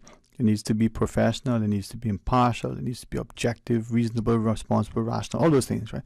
So let's say as a media person, I say, oh, listen, the government's going through, you're talking about expenditure, so it's budget process. And there is a lot of discussion about the budget, which areas should get an emphasis and how much money should be spent here versus there and the like. And let's say in its systems analysis, it discovers, oh, wait a minute, we're spending money today that we're expecting to only be realized not next year or next month, but 2 years from now. And based on that sort of approach, you count your chickens before you hatch and you spend this money. Let's say that was the case, and I'm not saying it is, and I don't think that's a reasonable thing, so as far-fetched as it is, it shouldn't be an issue, right? But let's say you did that. What do you think is going to happen? You're spending money you don't have and anticipating something that may be so uncertain. You see, Dwayne, right? As I said, we sit here and we hear all these things, and there's a wave, Dwayne, of foreclosures coming in short order. Okay? Government are talking about that, but there's a wave of foreclosures on Caymanian-owned houses that are coming in short order. It's already happening. It's quiet, but it's happening, and it's going to become louder and louder and louder as time goes on, because they simply can't pay their bills. Right? But yet still, we sit here talking about pass a law for single-use plastic, when you can go in the house and you can sit down in cabinet and you can say stop the pension money from going overseas and allow the banks here to use it and allow Caymanians to get a loan and refinance for 3% or 2.5%, and therefore having them to be able to afford the house that they live in, and then making sure that the pension is not losing money by them paying back on it. Why can't they do that? Right? Of course they can do that. You know why they don't want to do it? Because it's benefiting Caymanians. That's why they're not doing it. So anything that's not benefiting Caymanians, that's the thing that these people run in and go in and do. Right? And that's how it looks to me. So and then we sit down, Dwayne, I'll just paint this picture and I'll let you talk, right? No, man, go ahead. Carefully now, right? Yeah, man, good. We are developing this island over and over and over again. You look around you, it's development. And within this development, I want to ask you a question. Where does all this sewage water go? You know where it's going? It's going in the ground, right? You know what it's doing? It's destroying our groundwater. Why are they not talking about that? They want to fix something, fix that issue, right? Fix those kind of issues that when people pick up here and leave, we can have that stuff left, right? Okay, that's the kind of things they need to talk about, but they're not talking about that. They come to you for in the next 4 years, they come to you for of a manifesto with 35 things that they will never accomplish, right? Because they can't apparently do even one thing in a year right now that benefiting any Caymanian on this island, right? But come and say you can do 35 things in 4 years? Madness. My question was, and hoping to continue to encourage your contribution, and you just sort of answered part of it. Given the impact on infrastructure with the development, I like your view with sewage and the like. We hear talks from some quarters about, a 20-story building somewhere in town. We're seeing, 10-story residential buildings being proposed for some, but denied even a discussion by others. So, to your point, if an election is going to be April of 2025, that's probably the latest it can be, right? Given when the last one occurred. What is it that we as a country should be doing, given that the duly elected government has, just about 2 years or so left on their political calendar? Is the next election, unless right, the politicians that decide to run come in with less than 3 things or 4 things that they can actually be able to do, right? We kicked down the road of education, we kicked down the road of cost of living, we kicked down the road of jobs for Caymanians. How's that been accomplished? You see how long it's been there? Right? We kick down the pan and you have projects in front of you that Caymanians bring back for you to come and look, and that would benefit the whole country, and nobody's jumping on about that. They're flying all over the place looking for fallacies, right? And the answers are here on this island. But you see, the Caymanians that put the X for you is not good enough to give you any ideas, right? You can fly all over the place and get it from somewhere else. But we're the ones, and that's what Caymanians need to understand. When these people do this, we're the ones that are suffering for it, because we're the ones that are paying them, right? They're the ones that are leaving with pensions when you don't have any. Okay? Yep. So Caymanians need to understand that, right? And get off the pot and decide and say, listen, go to your politicians and make noise about these things, right? I want to know what they're going to do about the foreclosures that are coming soon, because it's coming. It's coming, right? Okay? But there's solutions for that, and nobody is talking about it. They're talking about spending tons of money on the dump, tons of money on the airstrip, tons of money on schools, talking about putting a school in Cayman Brac with 2,500 people for $15, $16 million. Are you crazy? Not saying that Cayman Brac don't need this kind of stuff, because they do, right? But we need to think about where the money is going to come from, right? And who's going to pay for it, and where you're going to get it from. Why people suffering can't pay the electrical bill right now. You know how much people come to me, and that's why I'm frustrated today, asking how they find money to pay the electrical bill. Right? And they can't pay. Right? And then you go to CUC and they're talking about turn off your AC and turn this off, like you don't know that's what you're supposed to do. Yeah. Well, Are you giving those things to a bunch of people that have no understanding? I think most people have understanding to turn off your fan, turn off your AC, and turn off your fridge. And turn off your TV and stuff. Yeah, but it's interesting you share that last part, right? Because I know many have arguments relative to the pension withdrawals, right? And this is just a very primitive, simple view. But the old people lived in a place that had a roof over their head. It was a different era, right? There was no running water, there was no electricity, but they had a roof over their head that was safe and secure place from the shelter, right? So someone suggested if you were in a space where you didn't have a loan payment on your house, you're out of a job, you're out of electricity and water, at least you had a place to live. Your perspective, I mean, have we... My perspective on this whole thing, those are all good sound bites. And they can beat up the drum on these sound bites and people think it's a good idea. We gave people their pension money during COVID, did we not?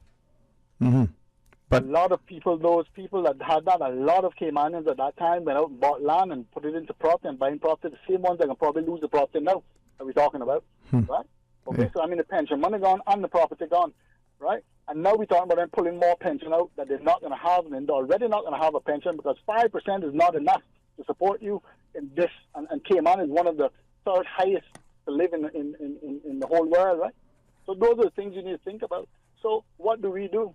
What we have to do is we have to afford them the money, yes, but not take it out of the pension. Pass the law that the banks can have the money there and give it out at a lower interest rate that they pay it back and not still having a pension money at the end of the day, whether they pay back 3%, 4% on it, no higher than that, fixed rate until your house pay off, right? And then I'm going to say to you this there's more foreigners here that Caymanians are paying for pension. Am I correct in saying that? Mm-hmm. So that means you are using that money, right, to help a Caymanian keep his house. That's what you're doing. Let's think about it in that way. Invest in your own country. Invest in your own country and have people that come here that don't mind doing it by that aspect, because they'll be gaining on their pension money too. But the Caymanians can use it to keep their house. Mm-hmm. That's the kind of thing that these guys need to go in there and pass, right? I don't care about going and single-use plastic and foam. That's not benefiting the guy on the street that trying to pay his electrical bill, mm-hmm. right? And that I have a problem with that. And I love the environment, okay? And Dwayne, you and I speak a lot of times, and you know me. Mm-hmm. Right? The project I put forward is environmentally friendly, okay? I'm not clearing any property to put up solar panels. I provide a good product that I can't get off the ground for these years waiting on government entities to reach out to help by Caymanians, and a young Cayman I put in front of, because this is what he wanted to do. I support him in it, and this is not something that I need to do. This is something I'm supporting a young Caymanian to do. You understand? Mm-hmm. And the fight that I watch him get and the frustration I watch him go through, and I go through watching him go through it, right? Mm-hmm. Okay? It's horrible. Right? And we send these children off to school and we pay for them to go to school to come back to this island to make a dent in the community and do something better. Somebody like that come back here and do it. We're losing our Caymanians because they're leaving, because the frustration that we have trying to put up with our own people that give an extra that is supposed to take care of you and support you and give you the best opportunity possible to live on your rock. Right? Mm-hmm. That's what they're supposed to do. And what they're doing, I'm telling you what they're doing? Nothing but collecting a paycheck. Right? That's what they're doing. And I'm kind of tired of it, because this is what these guys are doing, right? They're not benefiting you. Look at the things that they're putting forward. Figure out if it's benefiting you or not. And if it's not benefiting you, get out and say so. Speak it, because it's coming. The foreclosure wave is coming, and Caymans are going to lose their houses, right? I've spoken to a lot of people that cannot pay their bills and their mortgages, and it's frustrating to me, and these are Caymanians, you know? Yeah, man. Yeah, man. All right?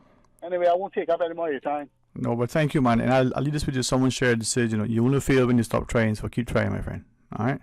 All right, thank you. Thanks, man. We're going to final break, and then we'll come back. We'll take the remaining calls, and that'll be it. So stay tuned. It's a 24-karat summer with Digicel. In honor of our first truly COVID-free summer, Digicel is giving away $24,000. Be one of 10 to win $2,400 this July. For a chance to win, all you have to do is switch to Digicel, activate a Prime bundle, or simply pay your bill on time. It's that easy. It takes 2 minutes to get $2,400 richer. Make the choice to win today and visit a Digicel store near you.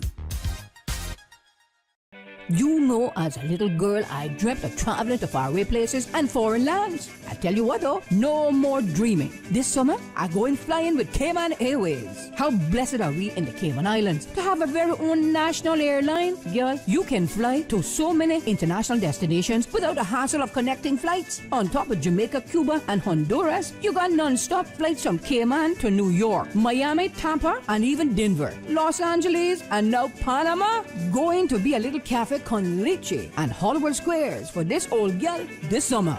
Make your travel dreams come true with Cayman Airways, offering non-stop flights for non-stop adventures in Panama, LA, and many more places in between. For details and to book, call 949-2311, contact a travel agent, or visit CaymanAirways.com. The best foundation you can wear is glowing, healthy skin. The offices of dermatologist Dr. Wayne Porter specialize in enhancing your skin's well-being. Whether you're seeking advanced skincare, including any skin cancers, Botox, filler, cosmetic skin enhancements, or simply looking to reduce wrinkles, Dr. Porter offers a full-service dermatology and dermatological surgery practice. For more information, email drportercayman@gmail.com or call 946-9020. That is 946-9020.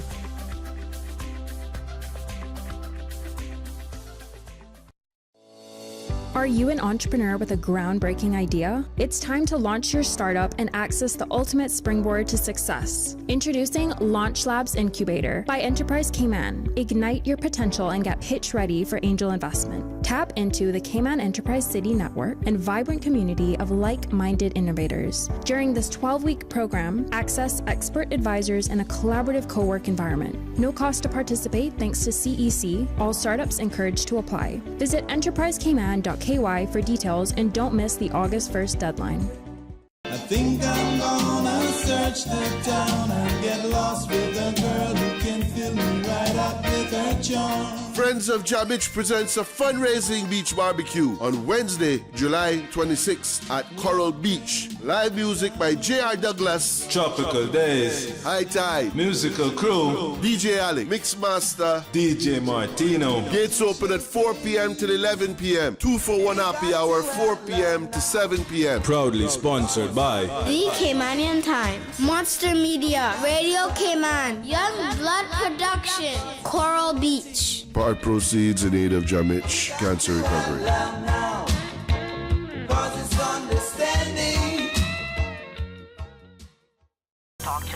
But I do have some questions. Cayman Islands' foremost listeners' participation program. Because there are more questions than answers. What the public is saying. Waiting to take your calls right now. Sterling Dwayne Ebanks.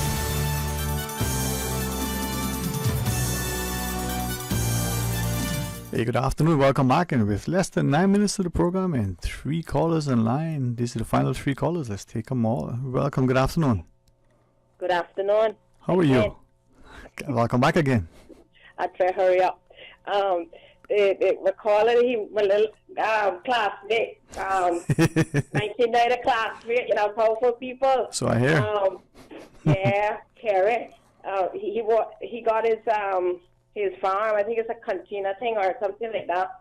Very impressive one. Very impressive. He having a hard time with that sound like, but I don't know what he can do because he may have to do a petition or something and he can get it going the way he wants to go. Put it in the gas stations and supermarkets and stuff like that, so that the people can sign it. Mm-hmm. I don't know what he have to do, because when you got to fight and your own people fighting you, that's the hardest fight. You see, you don't know where your head is from your backside.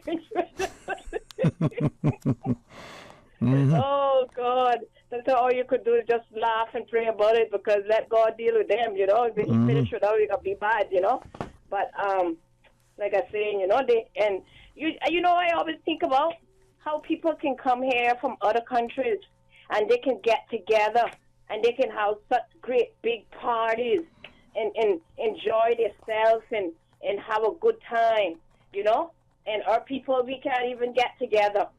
We can't even get together. And like the people from the independent countries, you got like Honduras, you got like, the Philippines. They have the biggest thing at Lion Center, the Filipinos. And Honduras, they has it at mango tree. Big thing, bring down band, Honduran band and all them things. And now with the 4th of August, a big independent thing, chest and chin and all, and people coming down and coming together, big thing, right? Mm-hmm. And yet, we as local Caymanians can't even have something like that for our culture. When we have Pirates Week, that day, Badamano, that day, they made the money the best of that. They kill everything out. They kill culture out with everything with money. People, instead of people getting together and building floats and putting their money together and having a good time. Everybody's about having their own float and selling these expensive costumes and all kind of stuff. Now people getting together, having a simple T-shirt show and everybody, having a good time and bringing the culture together. Just sell us out. But what I'm saying is everybody can come here and have a good time. And I couldn't tell the last time that I seen our local people had a good time. It's pure fighting and carrying on with each other. When this can happen, that we could ever put something together and have a good time, will that ever happen again? I bet you in the independent, God's willing, on the 4th of August, I bet you got see the Jamaicans up there with their T-shirts, their fly, everything up there, But with our people having a thing, you don't see nobody there and supporting us. You understand? And our same Caymanian locals go up there and support them too. They go in Lion Center, they can go up there and support them, but when it comes to the foreigners supporting our locals, it's poor as piss. That's all I got to say. And it really shows you sometimes the owner comes here for the benefit, the money. Yeah. You understand? They Yeah, don't man. come here to support us. They don't come here, and when everything gets solved, they're gone. Yeah. And I'm saying, got foreigners that come here for Cayman and enjoy and respect the people here and stuff. But most of the majority is only here to reap. Yeah. You understand? I'm not being biased or anything. Because like I said, my father was Cuban. You understand? So I don't hate foreigners, but their ways can be very terrible. You understand? But what I'm saying is, everybody else coming here and building up, getting everything, or whatever, and then the locals is like I don't know what to say. Yeah, man. But you said a The lot. hardest thing to get anything. Yeah. The hardest thing to get anything, to give them a loan for a car, but they can't give them a loan for a house or a piece of land or apartment. Mm-hmm. You know what I mean? So Well. this place is gone. I'm sorry. Like my mom used to say, they're gone flying on an airplane. All right. Have a good one. You too. Thank you again. All right, let's take these two final. Good afternoon. Thank you for calling. Yeah, good afternoon there. KB, how's up, man? How you doing? Okay, Dwayne, and you? Boy, I'm thankful, man. I'm doing well. I'm just making it through the day. Okay. So when it comes to CUC, I read in the newspaper that when it comes to off-rig Mm-hmm. and CUC, off-rig are not really able to do anything when CUC increases their rates because of the contract, whatever contract the government has signed with CUC. So off-rig is actually useless. Mm-hmm. Huh. Interesting. Maybe it's something else, man. Maybe others will see where that needs to be reevaluated. Anything else? All right, thanks. One final call. Hey, welcome. Good afternoon. Hello. Hi, how are you? I'm good, thank you, Farmy neighbor. Sometimes it feels that way, huh? But you won't be too far. You won't be too far when that development go down the back of me. I keep cup floating down to you. I hope you take me upstairs. You hear? Okay. What I'm calling about. If there's anyone that's listening that can give us some advice, like legal advice, because I cannot see how this can be so. We have written to the planning for objections to be heard at the board meeting tomorrow. Mm-hmm. We did that from last week. We made it to we got the deadline, right? Mm-hmm. It came back then. It said that our application, our objection letter would not be forwarded to the board. Mm-hmm. I went back and I asked why, because we were not in the required notification zone. I drove up to planning and I spoke to a gentleman up there and was told, yes, you are within the zone because it's 200 feet, right? And you are 200 feet away, and the notification zone calls for 450 feet for an apartment that are 11 and over apartments, right? Mm-hmm. This apartment are 95 apartments. Before that, it was supposed to be 195. We didn't get any notification because it was done in the middle of the lockdown. Nobody was getting any mail. I don't care what they say. They can show anything they want to show. Mm-hmm. Nobody was getting any mail. Nobody was going up to their post office. You couldn't even pay bills at that time. So when the second one came in, when we found out about it, because I looked and I saw this load of marble going down. That's how I found out there was something going to be built, right? So I was told then, Rachel, just keep looking at our website to see when the notifications come in. So the second one came in. One person received notification and that she had checked her box a week before the deadline. There was nothing in her box. When the deadline came and she checked her box, there was the notification where she was told then that it was too late. So anyway, planning, the CPA board reversed it, I think, and it had to go back because of how they had it. It wasn't. They had to send in an amendment because they didn't have enough property for the 195, so 192. So they put it down to 95. Planning sent it back. Now the third one has gone in as a modification. Mm-hmm. It's a two-story. It's two two-story buildings consisting of 95 apartments. Before that, it had looked like sitting, all these little one-bedroom apartments all over the place, right? Mm-hmm. Now it's two-story buildings. So to me, that's a new application altogether.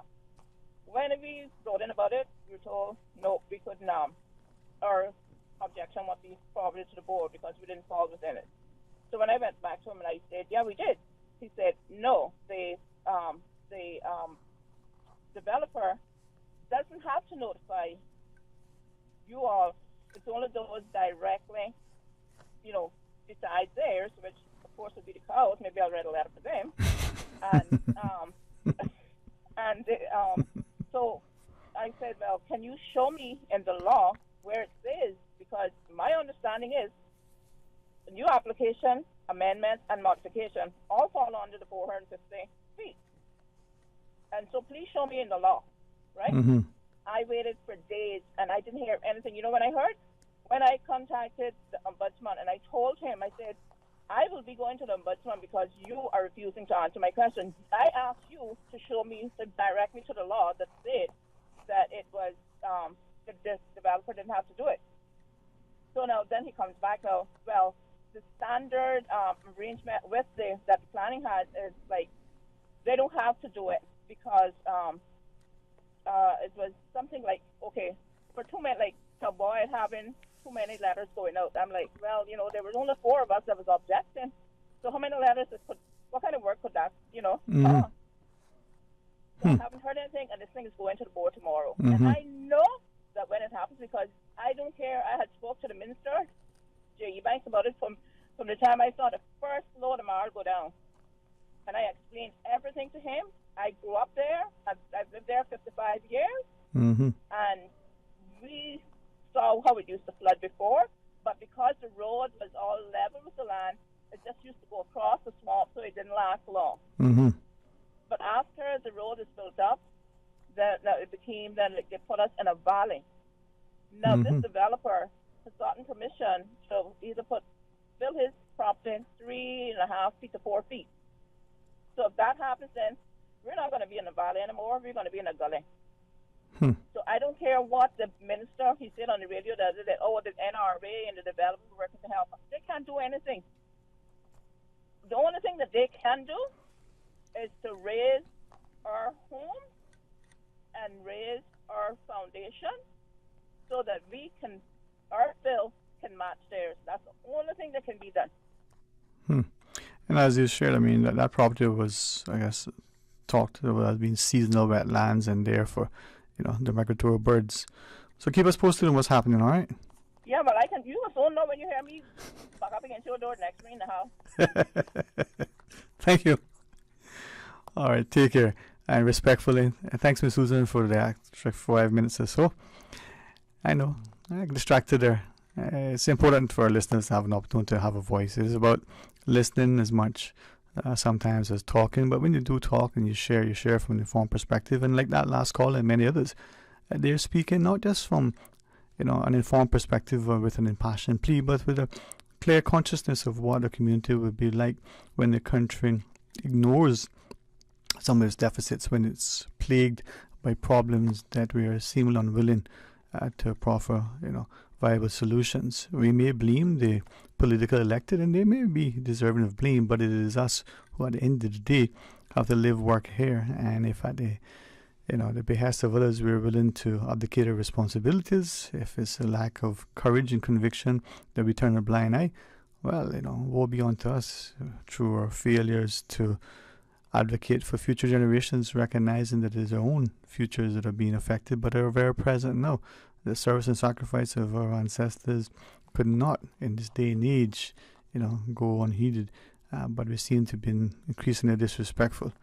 I ask you, are you willing to draw alongside to unite? And as we unify our hands and hearts, are we prepared to ensure that good, trumpets bad and it's right over might? Well, maybe we have reinterpreted and redefined the golden rule, as I always said. He who has the goal, makes the rule. He who has the gun makes the rule. He who has the gun guards the goal and makes the rule. Well, is that really how it should be? Or should we do unto others as we wish, to be done unto us?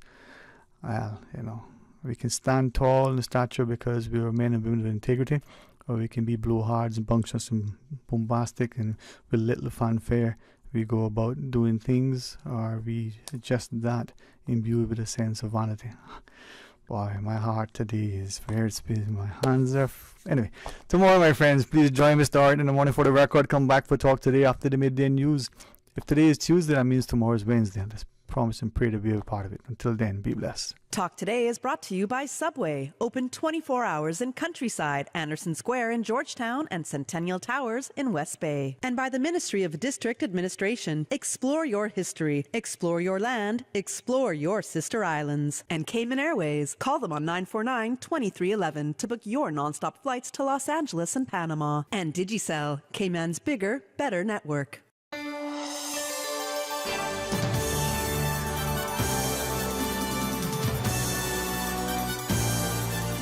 Is where tradition never dies.